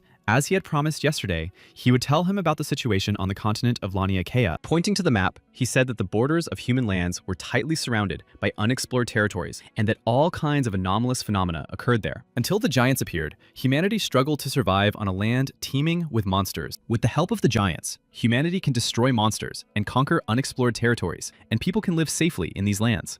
But humans are an insatiable race, and once the problems of survival were solved, the great powers began to compete with each other. And humanity's new power was directed towards conflicts and clashes with each other. And now there is a battle between the kingdoms of Rheinkal and Logot. Kang Go-han asked if a full-scale battle could begin soon. Black replied that it was possible and that it would be his chance. He did not understand what chance he was talking about, and Black said it was a chance to become a new nobleman. He said that many became nobles after the end of the previous battle, but this time, the fighting would be more fierce. Kang Ho-han realized that they probably didn't have much time. Black said that was true, and that he needed to increase his power quickly in order to prove himself in battle. If he invested enough in the new era, he could become a rich man. And to do that, Kang Ho-han needed to expand his capital of power. Black said that what happens after that is the most important thing. The future will come, the main reason why humanity lives on this barren land. The reason why people fought each other over the lack of resources was those who monopolized the bodies of gods possessing enormous power. These were the ones who had banished humanity to barren lands, beings beyond the reach of humanity. These were the aliens, who had become stronger thanks to the power of the gods' bodies. Cal's Black said that they needed to defeat the aliens. The aliens controlled historical sites, where one could become strong simply by standing in place. But the benefits of these lands were not available to humans. Black said that until now, no one had expressed dissatisfaction about this because the aliens were majestic and humans were insignificant, as they themselves believed. But he wondered what would happen if the conflict between the kingdoms ended soon and humanity united its forces and confident. Kang Ho Han understood that he meant that if the battle between humanity ended, they would have to fight the aliens for control of the continent. Black said that a game would soon begin in which the fate of humanity was at stake, but he did not yet have the right to participate in this game. He needed to get qualified as soon as possible. Kang Ho Han asked what he should do in that case. First, he needed to join the Land Development Squad, where he would be able to upgrade his giant to the level of a giant god, Kyojin. Now that Black couldn't control the giant, he could see the situation more clearly. History was changing, and many writers would be able to take part in it. Later, the friends got together, and Harkrux said it would be great if the weekend could last forever. The next day, the results were to be announced, and the squads assigned. Lowen asked which squad they had applied for. Kang Gohan applied for the Land Development Squad, and Helena did too, because there, they would be able to use the best giants. Helena said that since the Land Development Squad explores regions rich in resources, they are supplied with the most technologically advanced spare parts. Lowen also applied there, and believed that as cadets with extensive practical experience, they would be guaranteed rapid promotion. Harkrux said he was interested in this, pointing to the elite's shiny white weapon. He said it was their loot, but the head of the training center forbade them to touch it. Even the technical specialists could only look at it. Lowen said that, according to their customs, a knight could keep the spoils for himself, and Harkrux became curious whether they would give it to them. Kang Gohan thought that the weapon contained enormous power, and just by looking at the aliens, he could see how magical power slightly swayed their curls. He couldn't believe that such small armor and weapons could contain the power of a giant. But this race had developed in a different way than humanity. He wondered if this weapon belonged to him. Perhaps it would help in the fight against the aliens. But Helena said that was nonsense, and that it was impossible for an Elion weapon to be given to a human. The Aliens were united by the awareness that they were a chosen people, and they did not care about human customs. She believed that they would come to take their weapons back. Lowen asked how they would come if they did not know that the weapons were here, but Helena said that she was talking about aliens who were beyond their understanding. Until now, the weapons had been hidden by dark energy, but now that it had disappeared, everything was different. Therefore, the head of the training center closed off access. Black appeared and said that the head had not said anything about the aliens coming. He was simply following national law and did not touch their property. Kang Gohan couldn't get used to the fact that the Black Knight was now his squire. He had recently been an instructor, but now his authority had fallen. Lowen knew that according to the law, it was forbidden to take items belonging to the aliens. If he took it, it would immediately become clear that it was an alien item. Then they heard voices shouting that the aliens' armor and weapons were glowing, and that they needed to report this to the head of the training center immediately. One of the researchers said to write it down quickly. A pure white light emanated from him, and it was unclear what substance was causing him to glow. A crowd gathered around Eliats, watching this phenomenon, not noticing that a huge shadow had appeared above them. Then one of them looked up at the sky and drew the attention of the others, telling them to look at what was in the sky. The cadets also looked up, not understanding what was there. Soon, they realized that it was a dragon, a wyvern, breathing fire and flying at high speed. It was the Lord of the Skies, and someone was sitting on it. They also saw griffins flying, creatures with the body of a lion and the head of an eagle. Helena frowned and thought that, as she had expected, the aliens had quickly found him. When they landed, the people around them recoiled because they gave off a very strong heat. Kang Gohan thought that this enormous pressure was coming out and pressing on his chest, as if he were inside a giant. The aliens walked past the people who fearfully stepped aside before them. They did not even pay attention to the people who were now standing behind them. When they were almost close to the aliens, they were met by Harun Basio, who said that they were happy to welcome those who had descended from the heavens. He introduced himself and asked if they'd come to collect the body and equipment of the young Elion, but they remained silent. Kang Gohan thought they were very dismissive and wondered if this meant that he was so insignificant to them that they did not even want to speak to him. He was a baron and a proud representative of the nobility, and even someone like him was being ignored. But it was necessary to avoid diplomatic disputes with the aliens. The head continued, saying that he understood that all this belonged to them and should be returned, but he asked if they would like to thank his subordinates. The alien, angered, broke his silence and asked what he had said and how he dared. The director did not understand what he had said wrong. The other asked if he was really talking to someone who had nothing to do with it. The director thought he should have kept quiet and wondered how he dared to say such a thing in front of the aliens. The alien descended from the griffin and, bowing to their leader, said that he would take the body and armor of their guide. He headed for the fenced-off area, and Kang Gohan thought that this was how it would all end. What belonged to the aliens would be returned to them. And he didn't understand why people should just sit and watch this happen without doing anything. He attracted the attention of the people and the aliens, saying that he was the one who had defeated the monsters and protected the armor and body of the alien. The dragon roared and began to approach him. and Kang Ho Han thought he felt a sharp, hot impulse coming from it, but he decided to stand his ground and tensed his abs. When the Elion approached, Kang Ho Han said that he and his comrades had risked their lives to protect the Elion's body and armor. He said that people say at least thank you for the sake of propriety. After all, they did the work that they were not capable of doing. The other looked at him silently, and Kang Ho Han continued, saying that apparently everything was different for them, and that thank you was too loud an expression for them. Everyone around was shocked by what Kang Ho Han said to Eliot. Then the Elion smiled and said that he should be grateful that he was allowing him to speak to him now. Kang Ho Han was speechless. His interlocutor believed that dialogue with him was gratitude. Such arrogance was beyond his imagination. The Elion asked him who the people were who were with him at the time. Kang Ho Han turned and looked at his friends, who were frightened by why now. He waved to them and told them to come closer, saying that they had tried so hard that they deserve at least a greeting. They approached fearfully and said that it was true, that they had destroyed the monster and fought as a group of 4. Kang Ho Han mentally asked them not to be afraid, because the Elions would not even pay attention to uncertain people. Helena made a gesture with her hands and greeted the descendants of Slava and said that the 4 of them had joined forces to defeat the monster. The Elion said that she surprised him because she knew their manners. He added that he understood that they had worked hard. Another threw 4 bags into the air, which moved smoothly toward the 4. They were very surprised, not understanding what it was, because the bags seemed to float right through the air. Seeing the bag of leaves in front of him, Kang Ho Han became curious about what was inside. Eliot said that this was payment for their debt and that the conversation was over. He approached the body and used his magical abilities, after which it disappeared. People couldn't believe their eyes as they saw the body sucked into Eliot's hand. After that, the dragon roared loudly, the oppressive energy reappeared, and the elites flew away. Watching them leave, Kang Ho Han thought about how they came and went as they pleased, and felt ashamed that people were so pathetic. They possessed enormous power, and passed by as if humans were of no importance, as if they were weeds growing on the side of the road they were walking on. The researchers approached him and said that he was cool and told the elites whatever he wanted. They recognized him as an outstanding knight and even received compensation. Looking at the bag, he thought that all they had done was throw this grass bag at him as a handout without even explaining how to use it. With that, they just threw the bag at him and left, and ordinary people were afraid to even look them in the eye, let alone talk to them. And he thought disappointedly that today, the entire training center, which housed hundreds of giants, had been completely trampled into the mud by 3 Elians. Later, he took out the contents of the bag and called up an information window. It was a golden nutritional supplement containing the secret of golden glow. Within 3 days of consumption, it significantly increased the effectiveness of magical power and the amount of dark mana absorbed. Kang Ho Han became curious if a person would receive an amazing effect after consumption, would it remain insignificant for the Elians? He decided that if it was a treasure for humans, it was something insignificant for the Elians. For him, it was charity, and his pride was hurt. Lord Jackson Silver, a frontline soldier of the Eastern Reconnaissance Corps, arrived at the training center. He said he had come to conduct an entrance test. This was a test for high-ranking cadets who wished to join the reconnaissance unit. The director said that it was unprecedented,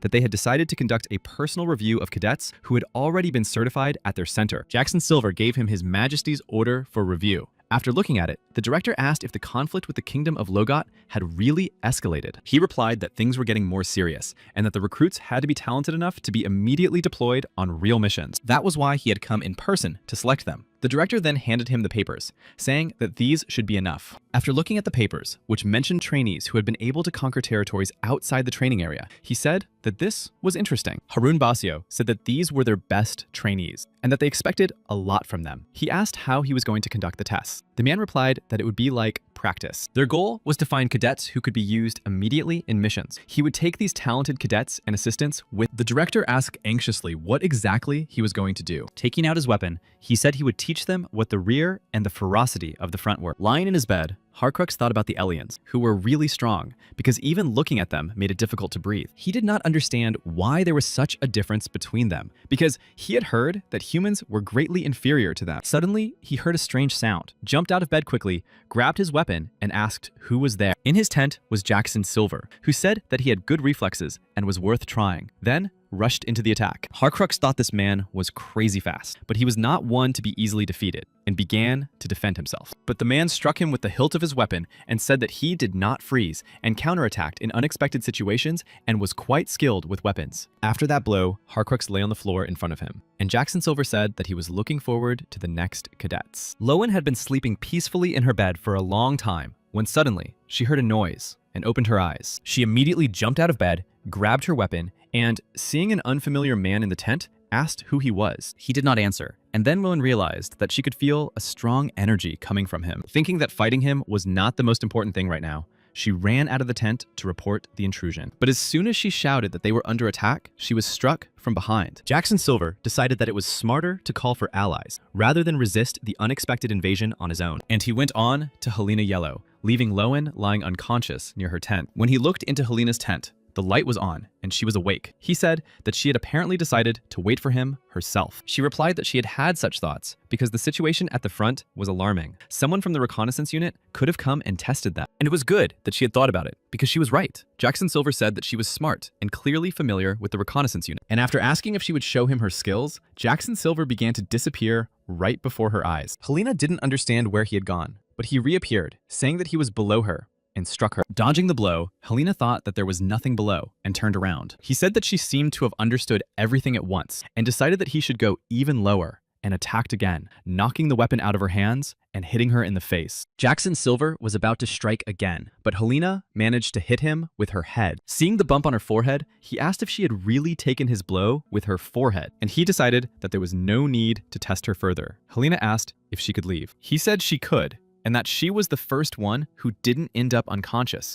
and congratulated her on joining the hellish squad. Leaving Helena's tent, he smiled and thought that everything was just as Rafal White had said. He was the only one who could stand up to him in battle. After that, he said that he would be satisfied with the current trainees. The guy with the highest score, Kang Go-han, remained. He thought he was an amazing cadet, with a score of 0 for attitude, but 40 for perseverance. But he earned 100 points for overcoming and fighting his way to becoming the best cadet. And Jackson Silver initially thought it was a mistake with the scores. But looking at the level of the other cadets, he eagerly awaited this meeting, wondering if Kang Go-han would surprise him too. When he saw black cows in front of him, he wondered if it was really him or if he had come to the wrong place. Black asked what business he had there. Jackson Silver looked around, wondering if he had come to the right place. But anyone could see that he was already a mature knight and an experienced rider, and apparently the map was wrong. But he had to get to his destination. Apologizing, he said he had business with trainee Kang Go-han and asked if he could tell him where his tent was. Black asked why a man whose face he had never seen before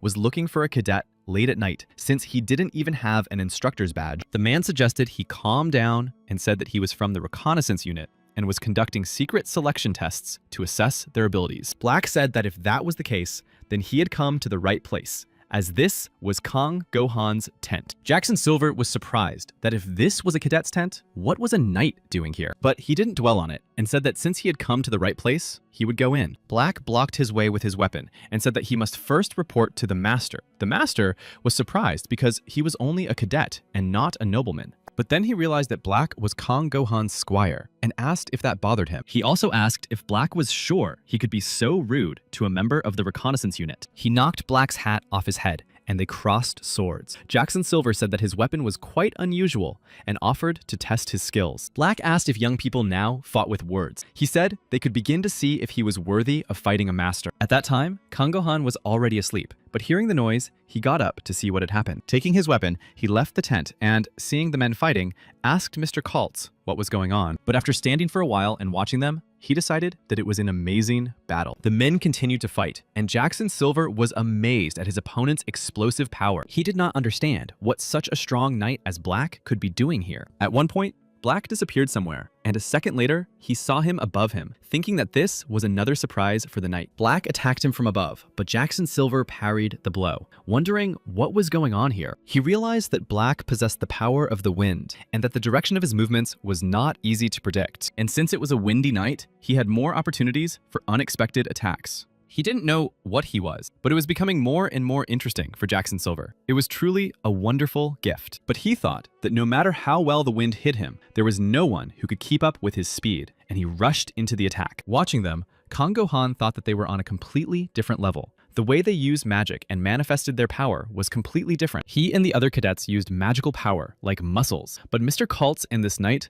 were completely different. They used magical power like a spring, and it could quickly expand and even explode. It happened as if inside an internal combustion engine, and it seemed as if they were simply rotating it inside themselves. He watched them, and the magical power that emanated from them was simply stunning. And if Kang Ho Han could produce 10 times the normal power from 1 PM of magical power, they could produce 50 times more. He didn't understand why they were so different, but he understood that he needed to move forward. No matter how well he coordinated his muscles, the final performance could vary depending on whether they stretched or contracted. He thought that if he had as much magical power as they did and learned to distribute it throughout his body, he could use it even better. But for now, Kang Ho Han did not understand how to achieve the same power. He wanted to become taller and go beyond their magical power. At that moment, Jackson Silver decided that he had finally caught Black, but he disappeared again. And this windy surprise annoyed him greatly. But he appeared very quickly, moving fast, and Jackson Silver, trying to catch him, wondered who he was. At some point, he got tired of it and suggested they stop. Otherwise, one of them would end up dead. Then, noticing Kang Go Han standing nearby, he asked if he was his master. Kang Go Han bowed and replied that he was indeed his master. Jackson Silver asked if this knight served this master as his lord. He replied that there was no other master here. Black told the master that he was a writer from the Eastern Reconnaissance Unit and had come to conduct a secret entrance test for their unit. The master brushed himself off and said that he was Jackson Silver from the Eastern Reconnaissance Unit. Kang Ho Han saluted and said that it was an honor to meet him. He replied that enough with the honors and that he was accepted, and tomorrow they would set out for the east. Kang Ho Han was surprised and asked if you didn't need to take the test. He replied that how could he test the master if he couldn't defeat his servant? He told him to go pack his bags. Jackson Silver asked his opponent his name. He replied that his name was Cults Black. Hearing the surname Black, he did not understand how this could have happened. Saying that they had missed it, he suggested they have a drink together when they arrived at the detachment, as it seemed that Black had something to tell. And he left, saying that he needed to test a few more cadets. Watching him leave, Kang Go Han asked Black what had happened here. Black replied that his master's weapon had won, and asked how he liked the duel. He said that he could not even imagine such a thing, and realized, once again, that there was much he had to learn from Master Cal's Black. Black was glad that he understood, because he wanted to show him a high-level fight. The next day, the director gathered the best cadets and said that usually, even excellent knights are given the surname Green, and their limit is usually red. But as cadets who have become official candidates, they will begin their journey with the surname White. He reminded them that this is not only a great privilege, but also a great responsibility. They must remember this and work hard on themselves every day. Although about 500 knights with the surname Yellow applied, only 78 people were admitted to the selection, but only 8 of them were selected as candidates for writers. And this was the largest selection, because that year, there were only 3 in their place. He also said that at that time, 1 or 2 people joined the reconnaissance unit, but now there are 5, and some of them have achieved great heights. He was referring to a special trainee who used to be poor and whom no one paid attention to. The director announced that their best trainee was Kang Go Han Yellow. He called him over, and he stood up and knelt before the head of the training center, placing his weapon on his shoulder. Baron Harun Basio said that he was knighting him into the Order of Rheinkall on behalf of His Majesty Hanan Seraphet of Rheinkall. He asked the other cadets, who were also kneeling, if they swore to defend the kingdom of Rheinkall until their hearts turned to ashes. When they replied that they swore, the director said that he was giving them the surname White, and that from now on, they would carry out their mission as defenders of the kingdom. At the end of his speech, he congratulated Kang Go Han on becoming a writer and pinned a badge on his chest. At that moment, Kang Go Han thought that he had been a nameless citizen, but now he had a new name. Shortly after graduating from the training center, they all went to the eastern border. Lowen still couldn't believe that she was going there on the Royal Armored Transport Sleipnir, which she had heard about before. Helena advised her to calm down, because if she was so excited now, what would happen when she saw the royal train Mimir? She asked if Helena had already seen the Mimir, and when she replied that she had, she was amazed at how many interesting things she had seen. She was happy that she had become Loe White, and it was all thanks to Kang Go Han. Destroying the core and conquering the territory was the best decision at the time. Kang Go Han asked if it really was the best decision. She replied that of course it was the best, because the 4 of them were taken into one squad. Helena reminded him that, more precisely, 5 people were taken, because Gero was also traveling with them. He looked gloomy, and Kang Go Han thought it was because he had boasted about his 3rd place when he entered the center, but graduated in 4th place. He didn't make as much noise as before, and Kang Go Han thought that Gero didn't want to look like a fool in front of the guys he was friends with. At that moment, Gero saw that he was looking at him and called him a poor guy, asking why he was looking at him. He said that he shouldn't think he was cool because of his graduation results, because when the practical training began, the gap between their skills would be obvious. Lowen intervened in their conversation, saying that Geroth shouldn't dare to insult such a knight, and immediately apologized. Geroth got angry and asked what she would do to him if he didn't apologize. At that moment, Kang-go-han couldn't take it anymore, stood up, and started approaching him. Gareth asked him what he wanted. Davis saw this and asked Mr. Kelsey if they should stop them, but he remained silent. But Kang-go-han simply walked past Gareth and picked up a weight. And Gareth didn't understand why he did that, but he smiled and said that they could continue their argument while he trained. Rafal, seeing that he was going to train, was delighted and asked him to wait because he wanted to join the training. He said he could teach him how to use magic more effectively. He was an expert in quickly gaining strength, and they could teach each other. Davis laughed and said that it seemed Mr. Rafal had become more cunning after his promotion. Pointing to the weight, Rafal said that it was 100 PM, very heavy, but he lifted it with one hand. He said that the heavier the weight, the faster the magic was gained. And touching Kang-go-han's muscles, he asked when he had managed to get so buff. Then everyone turned their attention to Gero, who had hoisted a heavy weight onto his back, and asked the squires to add even more. Thinking that they couldn't lose to Lowen and Harcrux, they also ran off to train. Trying to lift the weight, Lowen said that Harcrux was so boastful, but he wasn't even a nobleman, and next to a nobleman, he would look like a beggar. Now they all started training together, and Jackson Silver watched them in bewilderment. Before that, he thought this group of trainees was particularly outstanding, and now he understood that there were indeed reasons for that. Turning around, he looked at Cults Black and decided that he couldn't fall behind his rival. Deciding to train too, he took a dumbbell and began to exercise while sitting in his place. Kang-ho-han looked at the others and thought that, as expected, in order to avoid a quarrel, everyone needed to let off some steam. It was already dark when Harcrass drew his friend's attention to what he had seen. It was the royal train Mimir. When they approached the train and Lowen saw it up close, she said that it was truly amazing. A Kang-go-han thought that such a thing was impossible even on Earth in the 21st century, and wondered how such a huge thing could move at all. They began to go inside, and he saw that in the cargo compartment there were 4 rows of giants, 8 to 12 meters tall. When they were inside the train, he was amazed by what he saw, and Lowen happily said that the inside of the train was also amazing. It felt like it wasn't a train, but a huge, mobile shopping center. Looking around,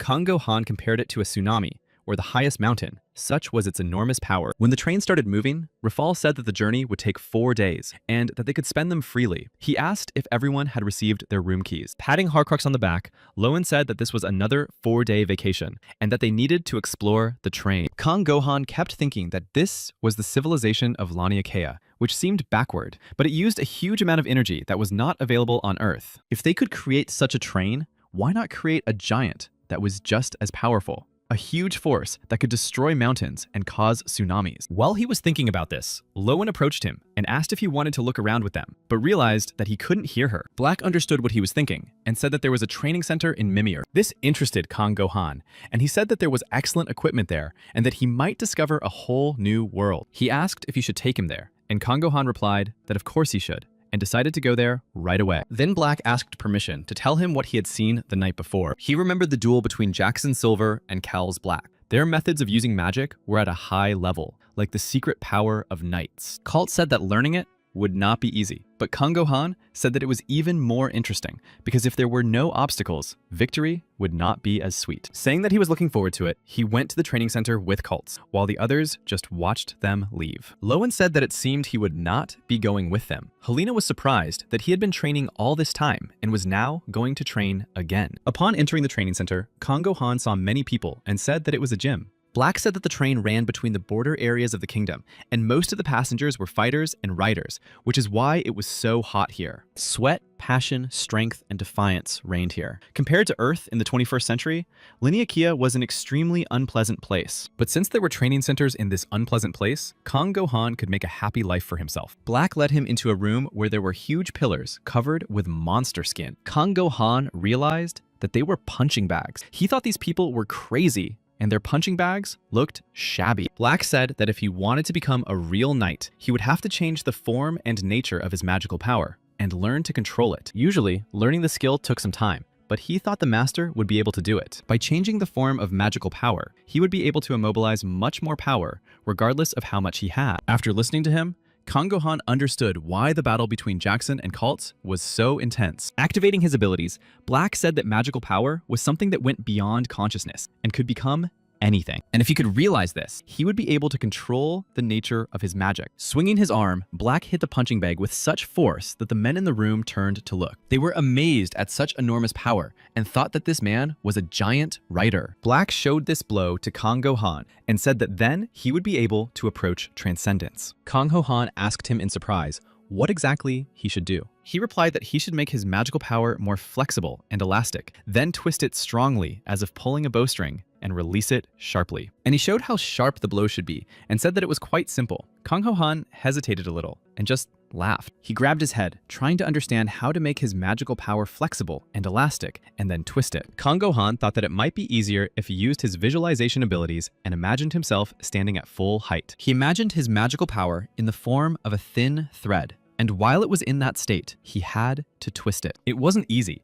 It was as stiff as the body of a person who had never done stretching exercises. He felt terrible pain, as if his body were being torn apart. Black told the master that such pain was natural at first, because changing the nature and form of magical power was not something everyone could learn. In training centers, they learn this continuously. It is a process where you need to use magical power to the limit and stretch it until it becomes flexible. He added that this process usually takes about 3 years, and Black believed that he would be able to transform his magical power. Kang Go-han doubted that he could learn this faster, since it had not even been 6 months since he discovered his magical power. But he understood a little of what Black was talking about, and he had the ability to understand what efforts were needed to rise from 0 to 100. All this was thanks to bodybuilding, the optimal way to gradually rise from the bottom to the top. And he had the experience and knowledge. It used to be believed that a large, beautiful body and outstanding strength, like that of Guan Yu or Zhang Fei, was something a person could only be born with. But research has shown that anyone can achieve a body with pumped muscles, and his experience and gift of vision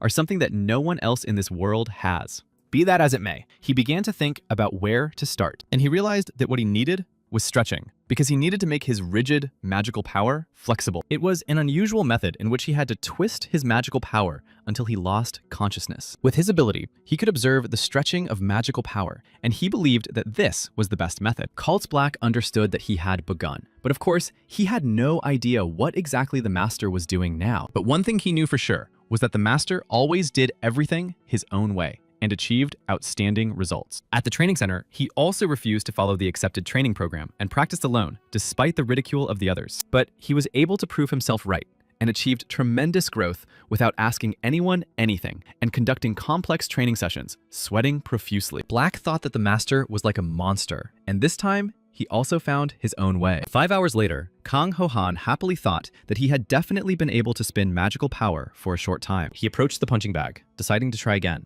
and concentrated. Kang Go-han hit the punching bag with all his strength. He was pleased with the result, and although it was far from Mr. Kultz's punch, it was still a good punch. He decided to try again and hit it. But then Black, who was watching him, said that he had a long way to go. Black said that he had learned the simplest part, but he was far from his level, and he was even further from achieving the special method of transformation used by the nobles. But he admitted that he was surprised and said that was enough for today. Kang Go-han was delighted and said it was all thanks to Lord Kultz. Kang Go-han said he was sorry that he had spent all his training time stretching. He asked if there were any serious training machines here. Black said that it seemed that nothing could stop him and that there was an amazing training machine called the Train Press. He asked to go right away, but Black was afraid he would overexert himself. But Kang Go-han said that if he didn't meet his daily quota, he wouldn't be able to sleep peacefully. Later, he thought that today he had learned a new skill and found an incredibly difficult exercise machine that was ideal for building muscle. And since there were 4 days left before arrival,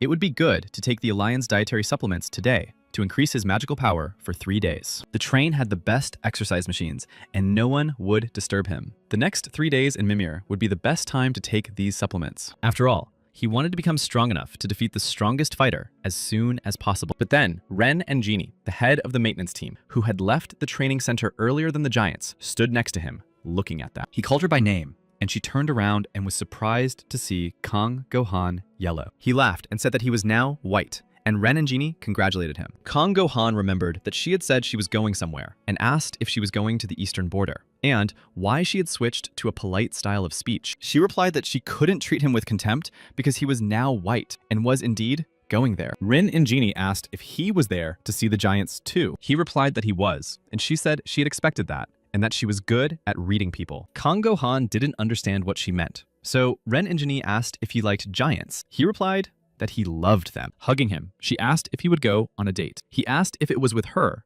and why so suddenly? But she said it was a date with the giants in the hangar. But he thought it was off limits for safety reasons. She laughed and asked him why he thought she became an engineer. She said that the barn was open to engineers all year round, because if a giant suffered, the kingdom suffered too. He thought that was amazing. When they approached the barn, Ren said that every time she entered, she felt excited. Kang Go-han said that was what it meant to be a successful fan. He thought that when he approached the giants, his heart just burst in his chest, which is what their greatness meant. When he saw one of the giants, he wondered how many meters tall it was. It looked much taller than the 8-meter giants from the training center. Ren said that there is an expression: if you learn something properly, you can truly love it. She reminded him that he said he loved giants, but he didn't know everything about them yet, and she planned to tell him a lot about them. Kang Go-han was very surprised and became curious about what she wanted to tell him about the giants. She said she would be his special engineer tutor, and since he had become a candidate, they needed to strive together to become the best writers. He thought she sounded a little old-fashioned, but that was okay, because he also took giants seriously. He replied that he would be happy to listen to her. Ren began her story by saying that giants had 7 main areas, and reminded him that some of them had been discussed at the training camp. She talked about the giant's heart, a source of energy that radiates power, similar to that of the gods, and also controls energy flows. Depending on the classification and number of cores, the power, speed of task execution, and accuracy would vary. The second part was the SPU, located on the left side of the torso.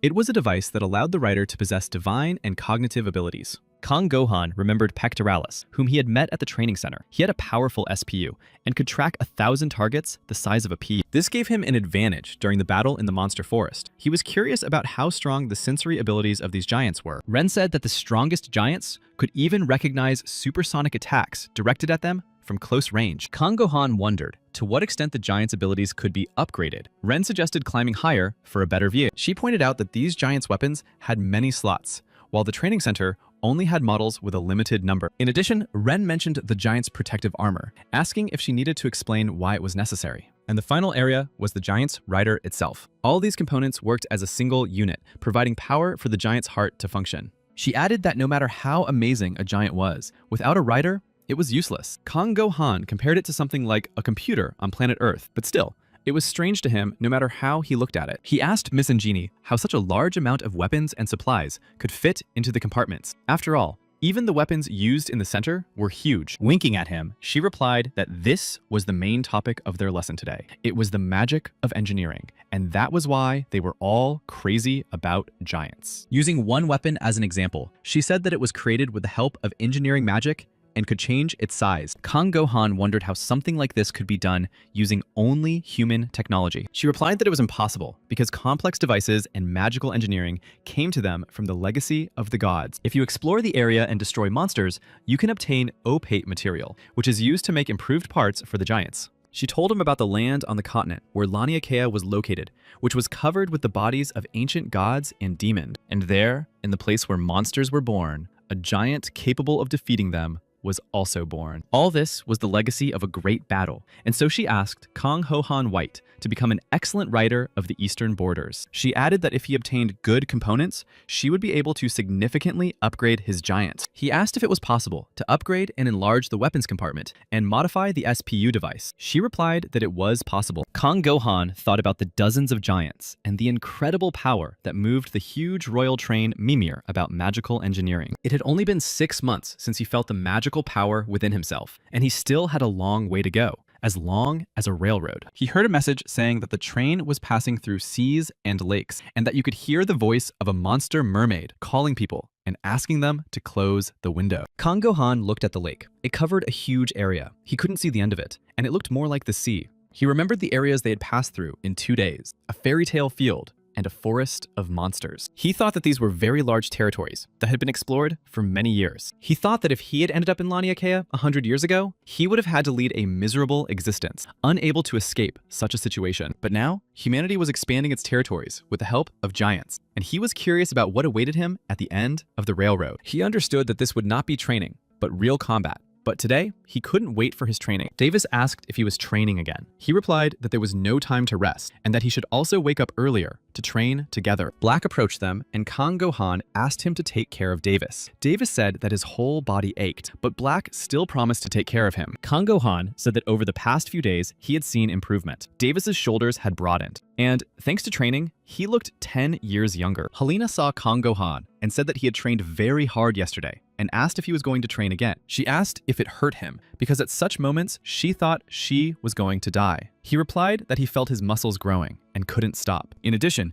the effect of the dietary supplement given to him by the Aliens was about to wear off, so he had to hurry. Helena said that since taking the supplement on his advice, she felt that her magical power had increased. Kang Gohan said that was interesting, and suggested they have a good workout today and see how much more she could lift. He said they would go to the gym to do sit-ups and push a whole train today. When they approached the training center, they saw a crowd of people, and Kang Gohan didn't understand what the atmosphere was like today and thought there would be no classes. People in the crowd were asking someone, despite the fact that he was a newcomer, how he had already managed to become a candidate for the riders. Kang Gohan became curious about who was there. Garo White was standing there, and they were telling him that they had apparently placed too much hope in him and asked if he knew what the eastern borders were. This place had seen battles with monsters and skirmishes with enemies from the kingdom of Logot. It was no place for people with his skills and level of mastery. He dared to call himself a knight, but this skill would be more of a hindrance, so he was told not to dare tarnish his majesty's honor. Seeing who was talking to Garo, Helena said they were nobles. Class division flourished in Laniakea, and there were those who were simply unattainable, like stars, children from noble families. Even the proud Garo had to bow his head before them. This outraged Kang Gohan, because they were publicly insulting him. He became angry when he realized that it was considered normal for rich nobles to do something like this every time they didn't like something. Helena told him to control himself this time, because his opponents were nobles. In such cases of conflict, it was better to avoid confrontation, but he had already pushed through the crowd and stepped forward. The nobleman saw the badge on his chest and realized that he was a white. He asked Kang Gohan what he wanted and clarified that he was also, apparently, a new candidate. Saluting, he said his name was Kang Gohan White and that he had trained at the 13th Cadet Training Center. The other man also saluted and said he was Rannis, Viscount of Kane, and asked what business he had there. He replied that it was nothing special and that he was just curious about what disrespectful thing his classmate had done to them. Garo thought maliciously that he had made it up again because he himself could not even utter a word in front of the nobles. Rannis answered his question by saying that Garot had told him to get out of the way because he was blocking his path. Kang Gohan glanced at Garot and thought that this was typical of him because he believed in himself and his status as a white, so he became even more arrogant. And now he had also been rude to a man who turned out to be the heir to a noble title. Rannis said that he could forgive him for this rudeness because they did not wear badges symbolizing their status like they did. But he added that, in general, he didn't care about such an insolent and talentless guy. Angered, he asked if he should be worried now that someone who called himself a knight had appeared before his eyes. Then, approaching Garo and grabbing him by the hair, he asked if, perhaps, he should treat him the same way he treated these herbivores. After observing his actions, Kang Gohan thought he was rude, even though he looked only 17 years old. A sense of permissiveness had already taken root in him, but he was not surprised by this, as he himself had experienced humiliation and contempt from people of higher status. He said that they should be treated like knights, and even though they were still inexperienced, they had officially received the surname White and were sufficiently qualified. Pushing Garo away, Rannis asked if he really said that they were qualified. He told him to come closer and said that it was up to him to decide whether they were qualified or not, at least in this place. Rannis grabbed him by the throat, and Kang Gohan was surprised at such arrogance and that he was also judging the qualifications of the kingdom's knights. Helena, who was watching them, thought that he was a nobleman and had almost as much power as the king if there was no nobleman of higher status nearby. He did not let go of Kang Gohan, but Kang Gohan asked how he could prove his qualifications. He replied that his strength of spirit deserved attention and suggested testing him in the same way as Garo. He said that his friend had knocked out at 0.41% and that Rannis had not even managed to warm up properly. Everyone present went to the competition venue, and Kang Gohan realized that it was a train press. It took enormous strength to move the huge train of the kingdom of Mimir. Those who needed to train entered special compartments and generated part of the energy that powered the train. Kang Gohan was a little scared because Garo could only withstand 0.41%. He thought that considering the enormous size of the train, this was an incredible level, but even so, he could not meet Rannis Kane's standards. Rannis said that even if they were novices, he did not want to recognize the title of Knight White if he was not able to score more than 0.5%. He asked if he would accept the challenge, and said that if he exceeded that threshold, he would apologize for the disrespect he had shown to the honorable knight. But if he disappointed him, he would be punished. Ranus would give him and Garroth 5 slaps each. Kang Ho Han thought that slapping knights in front of everyone was the greatest shame imaginable, and that it was unfair for the sport. But if his goal was to make eye contact with the aliens, he couldn't back down just because he was afraid of humiliation, so he accepted the challenge. Calling up the information window, he saw that his opponent's strength was 1,321 PM, while his was 761 PM. By taking a dietary supplement, he achieved an incredible increase in magical power in 2 days, and yet it was only half the power possessed by the nobleman. But even knowing this, he did not want to lose, because if he planned to become a nobleman in the future, he had to not be afraid to do business with him. Kang Ho Han said he was ready to start right away, and asked if Mr. Kane would participate. He replied that of course he would, because a person who cannot demonstrate his skills cannot be called a nobleman. And both opponents, preparing to start the competition, went to the press training compartments. Meanwhile, Davis told Black that Kang Gohan's body had become stronger, as he had said, and asked if it was possible to become younger and more handsome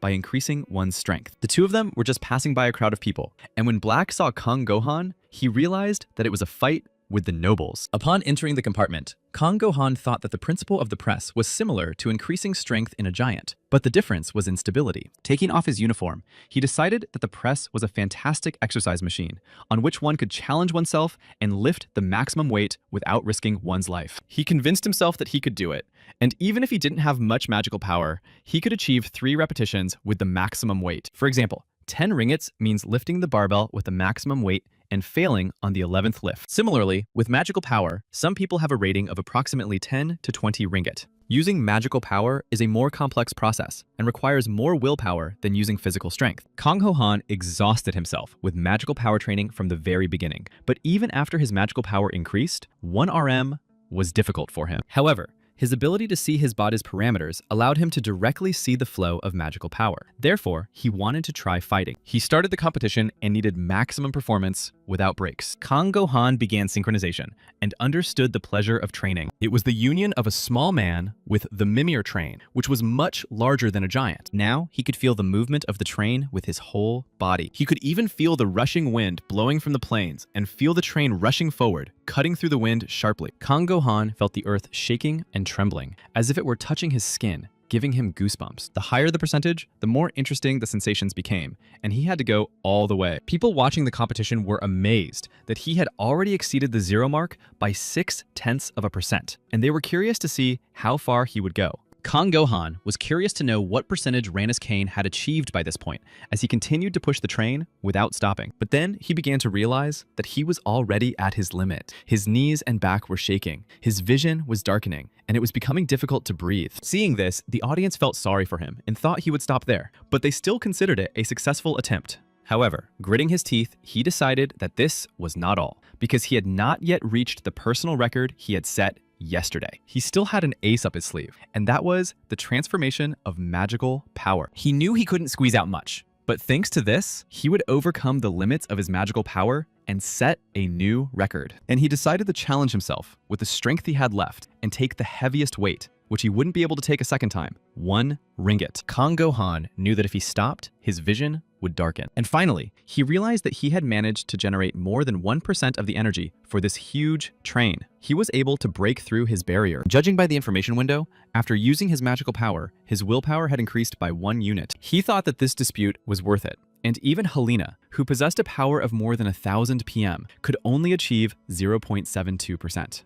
Going outside, Kang Gohan did not understand the atmosphere around him, and then realized that Ranus had not yet come out. He saw that he had scored 1.3%. Kang Gohan was surprised by this, because scoring 1% already makes your head spin. But he added another 0.3%. Ranus was 3 years younger than him, and he couldn't believe that this teenager was able to squeeze so much out of the power of this huge train on his own. The numbers on the scoreboard kept growing, and Kang Go-han thought that this was what nobility meant. And he felt awkward because he thought he had a good chance. He didn't understand how he did it because he himself had used a critical burst of magical power 3 times and even applied its transformation. Most likely, he had put in the effort for 10 critical bursts. Kang Go-han realized that Rannis was using his power while leaving a little in reserve. He kept asking himself how this happened, not noticing Black approaching him and telling the master that he was a nobleman. Black said that every member of a noble family has a special secret passed down from generation to generation, regardless of what skills they possess. He added that they were the ones who were able to establish rules in the territory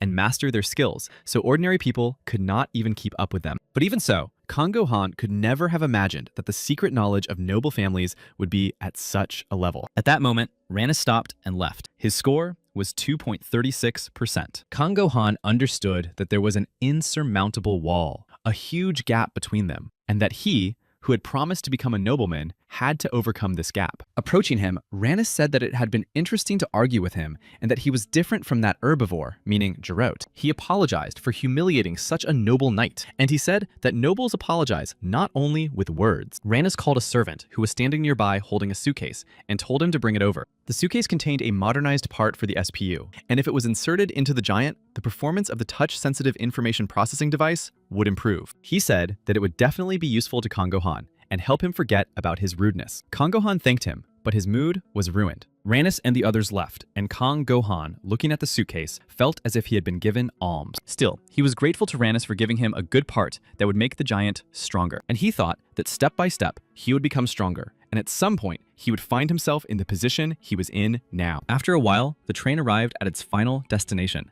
the Eastern Border Fortress. Getting off the train and looking around, Kang Go-han thought that this was the Eastern Border Fortress. It was high walls, stretching endlessly across vast plains. He saw a huge crane for lifting giants, and many engineers with various equipment for inspecting giants. He was struck by the incredible size of it all. It looked like a huge port in Busan. Davis looked around and said that it all looked very familiar to him, and that it even made him sad. But he was annoyed by the sound of the hammer, and Kang Go-han thought that it was probably a trauma from the blacksmith factory during the time of Baron Bourgeois. Jackson Silver said that since the commander was away, the settlement would not be so formal, and told the candidates to follow him. They climbed up to the castle, and Harcrux was amazed at the height of its walls. It felt as if they were on a hike. Lowen, who was walking ahead of him, was delighted with what she saw, and said it was amazing. The front line was behind the fortress, and Lowen, approaching the edge of the wall, was delighted with the impressive view. Beyond the walls of this castle stretched an endless, unexplored territory. Jackson Silver said that now was not the time to admire the scenery, and added that, as they could see,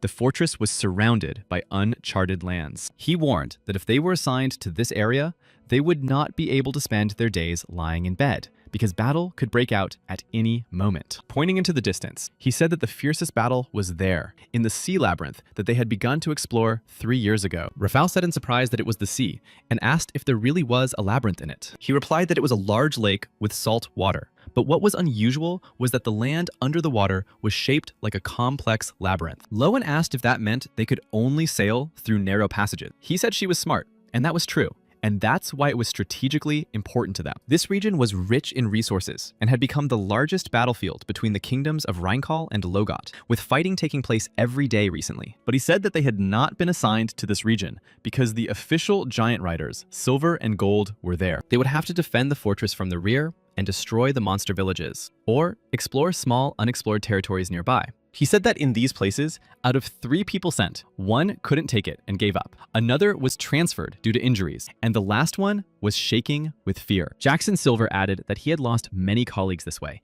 and that the same would happen to them. He asked them to remember that this was a battlefield, and that today was the first and last time they would enjoy the views here, and that they would be risking their lives here. Then he showed them the giant hangar, saying that the main giant was used by riders of silver level and above. Then Jackson Silver showed them the Cyclops riders they would become. Lowen was delighted that they were much larger than the training giants. Looking at one of the giants with excitement, they thought it was over 20 years old. Kang Go-han, breathing in the smell of steel and oil with pleasure, thought it reminded him of a hangar. Every time he smelled it, he felt like he was coming home. The smell seemed to bring back memories of his past life. Rafal said that they would finally be able to try driving the Cyclops. He asked if he had driven the advanced giant at the training center. He replied that he had driven a very old model of the Kairos, and it was great, but the riders considered it half as good as the Cyclops. These giants were 9.5 meters tall, and 4.5 meters wide at the shoulders, and their weight alone, 20 tons, was enormous. Its dynamic joints were designed so that it could start moving at any moment, and he would soon find out for himself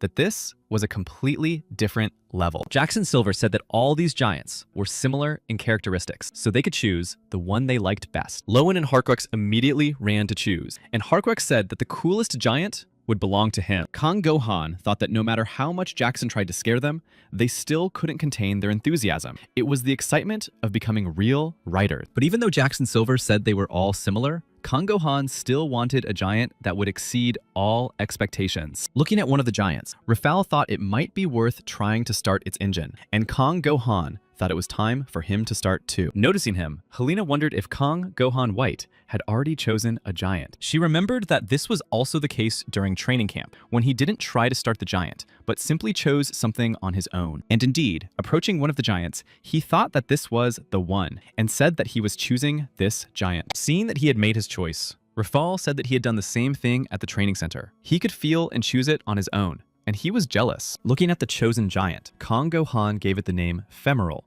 which meant thigh muscles in Latin.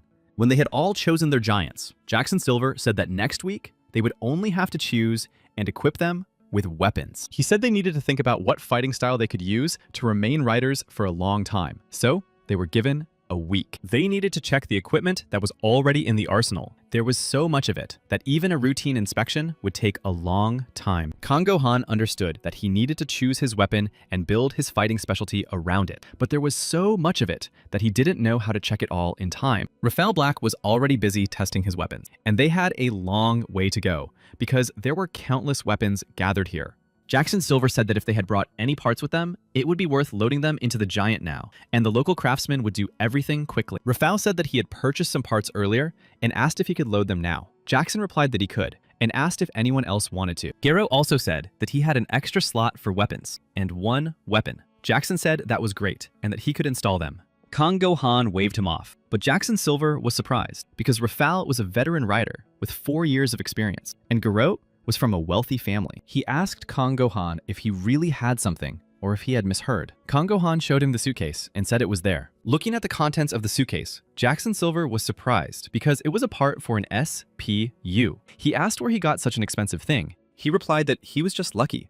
And the engineers who heard this conversation were surprised that a newcomer had a part for an SPU. All the engineers wanted to install it because it was a part for the SPU, and they couldn't resist. They examined the part, appreciating the delicate workmanship. It was a rather expensive model among all the spare parts for the SPU. Kang Gohan thought about what they said, that the engineers were crazy about new parts, and now he heard only enthusiastic reviews. But he wondered if he could trust them with it, because it was his first improvement. Then, looking up at Ren and Genie, he thought he had found the one who would train his giant. He waved happily and greeted Ms. Ren and Genie, and the other engineers looked on with curiosity to see who it was. She approached and said that they had met even earlier than she could have imagined. Realizing that they knew each other, the other engineers decided that they had failed with the SPU installation. Kang Gohan said that it seemed like the engineer's schedule was very busy since they had only arrived today, and asked if she had had time to rest. Ren replied that she had the weekend off until the day after tomorrow. But how could she rest when Cyclops was here? Then he asked if he could ask her to help with the update,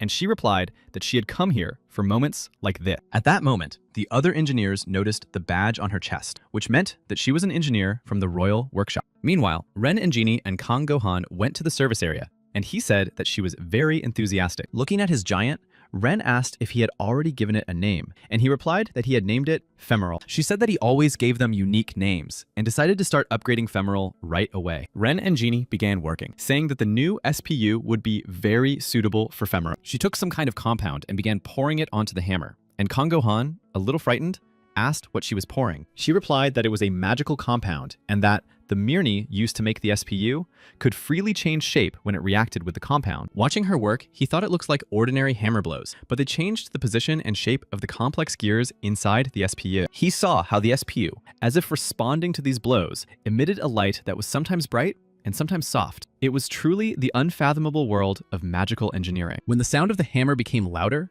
the light emitted became brighter. Then, there was a sudden flash that made him close his eyes. The giant was like a living, breathing creature, and even someone who knew nothing about it could tell that the upgrade had been successful. Davis approached him and said that it was beautiful, drawing his attention to the sounds of the hammer. Kang Gohan remembered that, not long ago, these sounds had annoyed him. But Davis said that this sound was different and that he would like to work in a place like this. Kang Go-han saw a sparkle in the eyes of Uncle Davis, who had previously worked as a master craftsman at Baron Bourgeois' wrought iron factory for the first time. He thought that with the advanced Cyclops trainer and the improved femoral, he was now a cut above everyone else. Later, the commander asked Jackson Silver how things were going with the newbies. He replied that they needed to be watched closely, but he expected a lot from them. Then she asked if they should give them a special welcome. He replied that it was a combat situation and asked if they would be all right. She said that it would certainly be difficult for him to look after them, but since the situation had turned out this way, they needed the strongest. She said to throw them to monsters that were impossible to defeat and then pull them out before they went to the other world. A week after their arrival,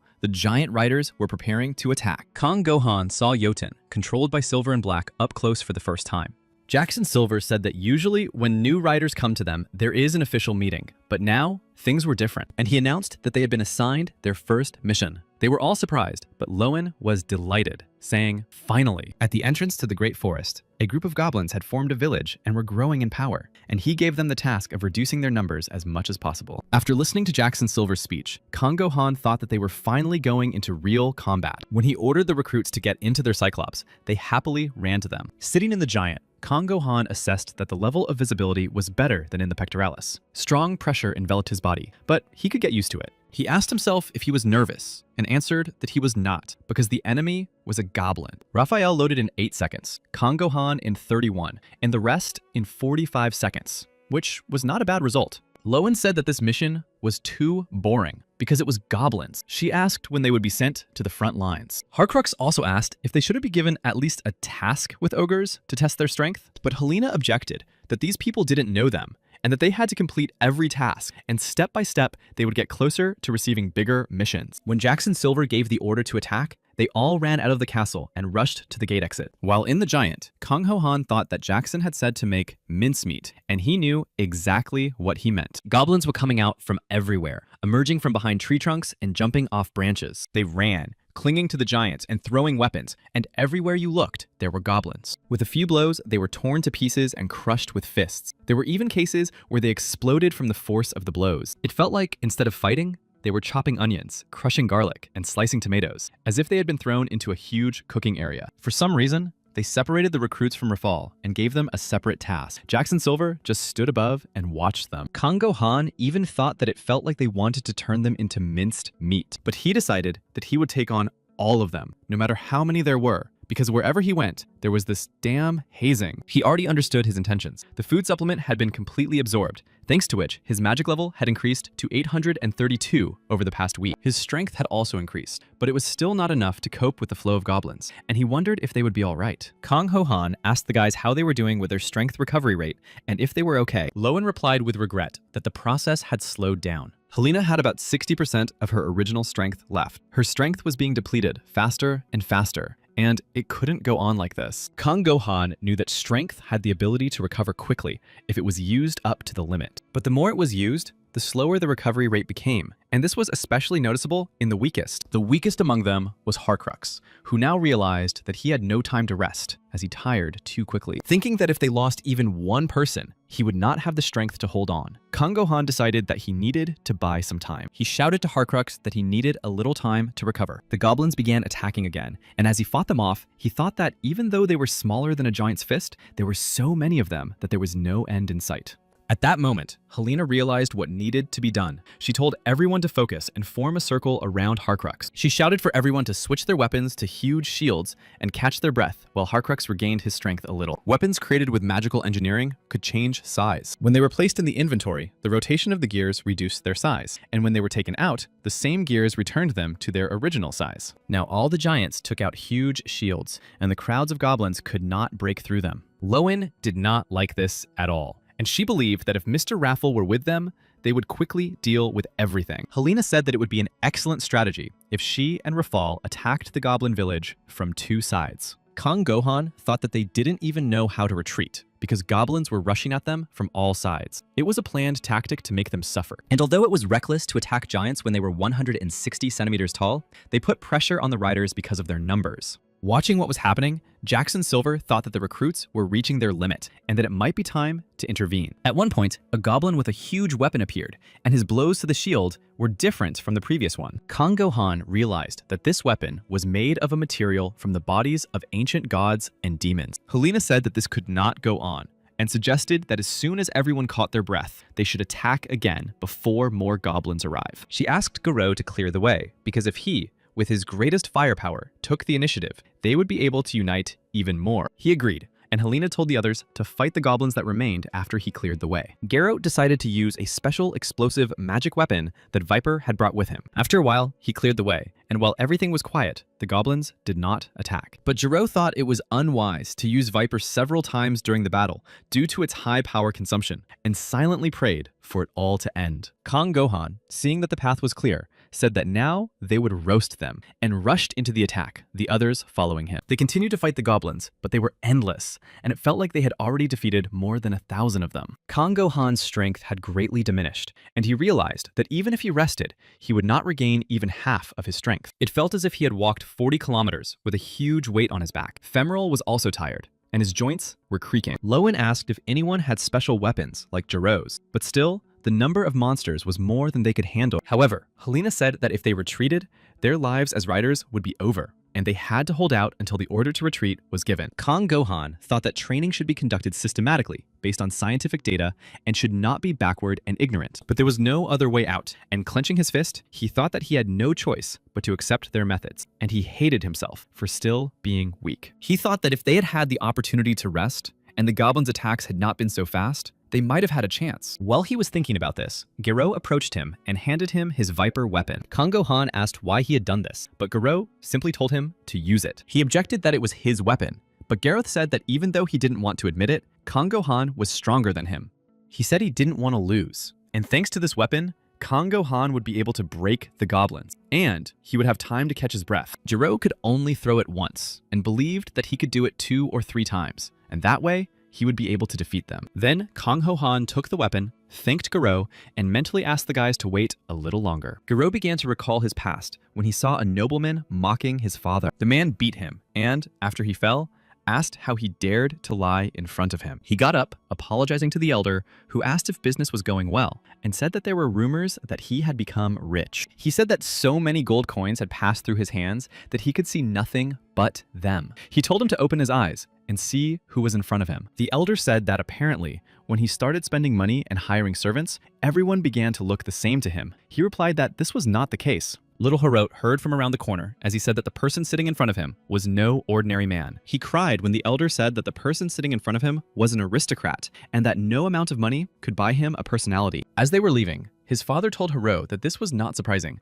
and that he should not be sad or angry about it because his opponent was a nobleman. It was the right of the strong to treat the weak this way, and it was natural that his father suffered because he was weak. But his father wanted him to become much stronger than him. He believes that Garou would surely become a great writer, then a knight, and then a nobleman. He told his crying son not to let those who were weaker push him around, but to attack them and become stronger himself. Holding Garou's weapon in his hand, Kang Ho Han thought it was just a monster. He felt a monstrous tremor, and sparks flew from the giant, and steam emanated from it. He understood that he needed to unleash all the magical power that remained in him. He had to move using the strength of his lower and upper body, and the most ideal movement for this was a push from weightlifting. Due to the pressure of the giant's heart, he felt heaviness in his arms, shoulders, and legs. But this heaviness was familiar to him. He had to twist and squeeze the streams of magical power and then unleash it. Kang Gohan succeeded. He spun the Viper with tremendous force and struck. And that was the first attempt. The goblins scattered in different directions, and he continued to move forward,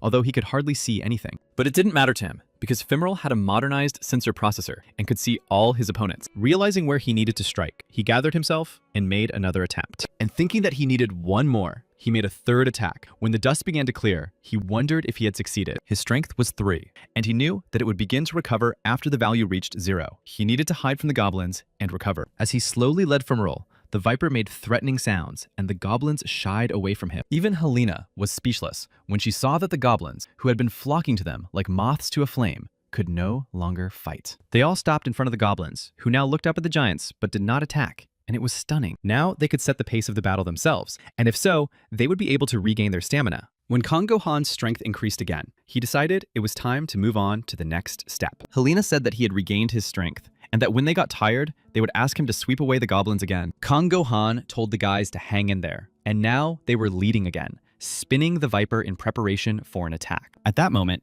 he heard a familiar voice saying with admiration that they were still holding on. It was Rafal, and he said that this group of recruits knew how to surprise him. And since they were all gathered here, he suggested finishing quickly. They all began to attack the goblins together, and Jackson Silver, watching them, couldn't believe it. In the history of the Reconnaissance Corps, there had been recruits who could hold out long enough, but there had never been guys capable of defeating the enemy. He was already amazed that one of them, Kang Gohan, knew how to use magical power and had a knight named Kultz as his squire. It was an initiation ceremony that would help them realize the horror of the battlefield and teach them to be cautious and ruthless. After a while, the recruits, who had won a complete victory, tried to catch their breath, exhausted. Rafal admitted that at first, he thought they would simply fall apart and did not think they would be able to hold out until the end. He added that he survived thanks to them. But Kang Ho-han objected that they survived thanks to him, because he alone killed many more goblins than they did. Therefore, there was no point in comparing. He thought that he was indeed black,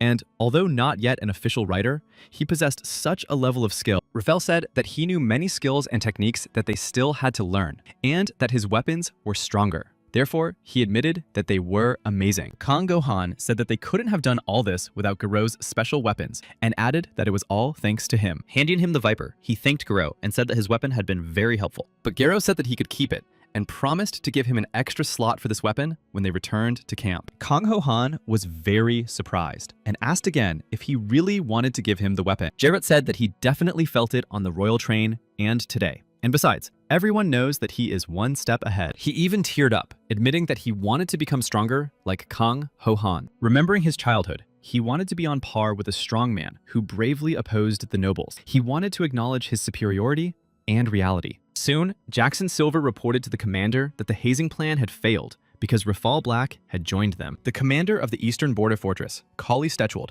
said that they had an advantage in the form of special weapons, which is why they were given such a difficult task. Jackson said that even considering everything that had happened, this was the first case of its kind, and it could be said that they were the best newbies ever. Then, slamming her palm on the table, Callie Stehold said that everything had been decided. And the commander of the eastern border fortress decided that these brats would go to the front line. Jackson Silver was very surprised that they would be sent to the front line instead of the third or at least the second line. The eastern border fortress covered 4 main areas. The most dangerous was the combat zone. This was an area with a sea maze, where fierce fighting with the kingdom of Logot was taking place, and where the gold and silver level riders were stationed. The next dangerous place was the guard post, where the best knights, white and black, together with the knights silver and gold, were on duty. New recruits were usually placed in the safe third line. Placement in the second line was considered a success for new recruits, but now it was a completely different case. Jackson Silver told the Countess that it was a big risk to assign new recruits directly to the front line,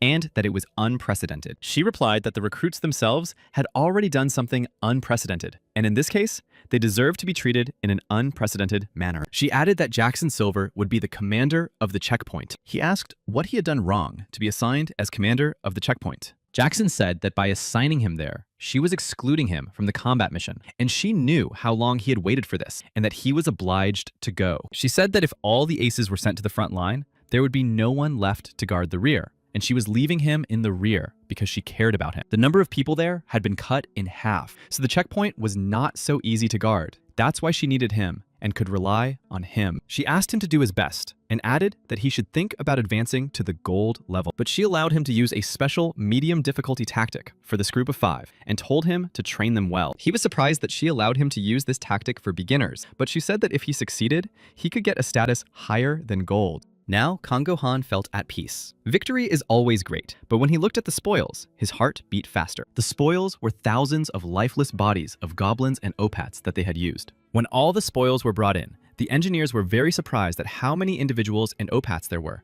and that all this was done by beginners. The engineers believed that they would receive good equipment for all this. And looking at these young guys, they said that the kingdom had a bright future ahead of it. No sooner had the boys entered the fortress than a crowd of employees rushed towards them, shouting for the knights to come to them. They began to offer their services, some promising to do it cheaper than others, and some promising to do it all the way through. But then Jackson Silver appeared and said that they had gone the wrong way and should follow him. Watching them go, the engineers did not understand why they had gone to the Royal Workshop and why the newcomers were being led there. In addition to the innovative workshop where specialists from different countries worked, there was also a royal workshop in the fortress. And in this workshop, a team of outstanding specialists called upon by the kingdom had been formed. In the royal workshop, no one fought for orders because they had to deal with official riders of the silver, gold, or black level. Helena said that this place was not for them, who had just received the white level. Jackson Silver replied that this was usually the case. He said that this time, the 5 of them would study medium difficulty tactics. Helena didn't even believe it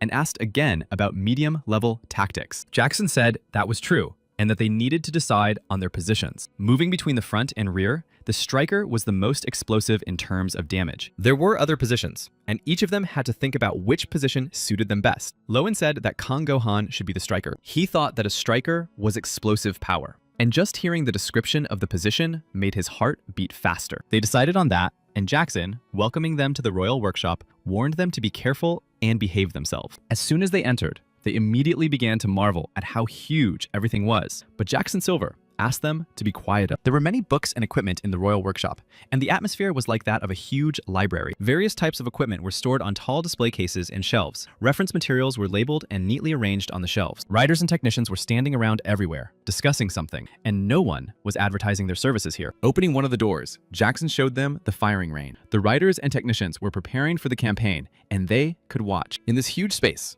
production, research, storage, and even experiments were taking place. This was what the royal workshop meant, and when Kang Gohan saw many types of weapons, he was confused, not knowing which one to choose. Then he overheard a conversation between a writer and the chief technical advisor, who suggested replacing the weapon, but the writer disagreed because the campaign was just around the corner. But Baron Harold Smith said that the instantaneous charge of magical power was so great that it was certain that with this weapon, he could subdue anyone. He added that the power would burst forth like the wind, strike like lightning, and rush by as fast as a ghost, and that this weapon was meant for strikers like him. His interlocutor said apologetically that he was truly sorry, but the Baron continued to insist on explaining everything. But the other man turned away and walked off, and the Baron, clutching his head, said that he wanted to conduct practical tests in the near future. Harold Smith was very angry, and then he noticed Kang Gohan and realized that he was a white. He started shouting about how newbies with the rank of white had gotten here and that they didn't belong here. He asked if Jackson had brought them and said that this was not a school, but Jackson asked him not to fuss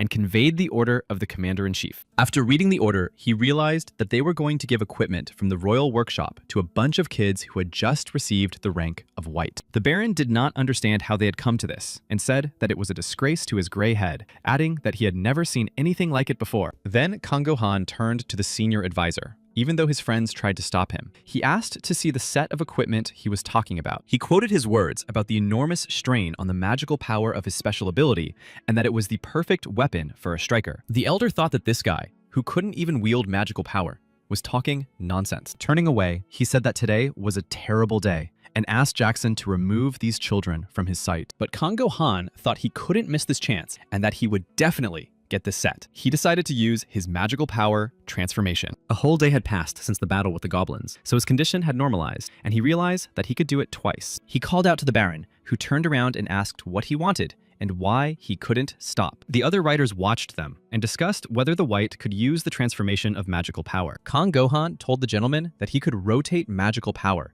and asked him to give him one chance. But the gentleman asked if he knew who he was trying to show off to, and how he dared to show his clumsy transformation of magical power. Looking at Kang Gohan, Jackson Silver realized that he had crossed the line and needed to fix it somehow. He told Kang Gohan that it was rude of him and ordered him to apologize immediately, then tried to grab him. But at that moment, Kaltz Black appeared and said that it was not necessary to touch the master carelessly.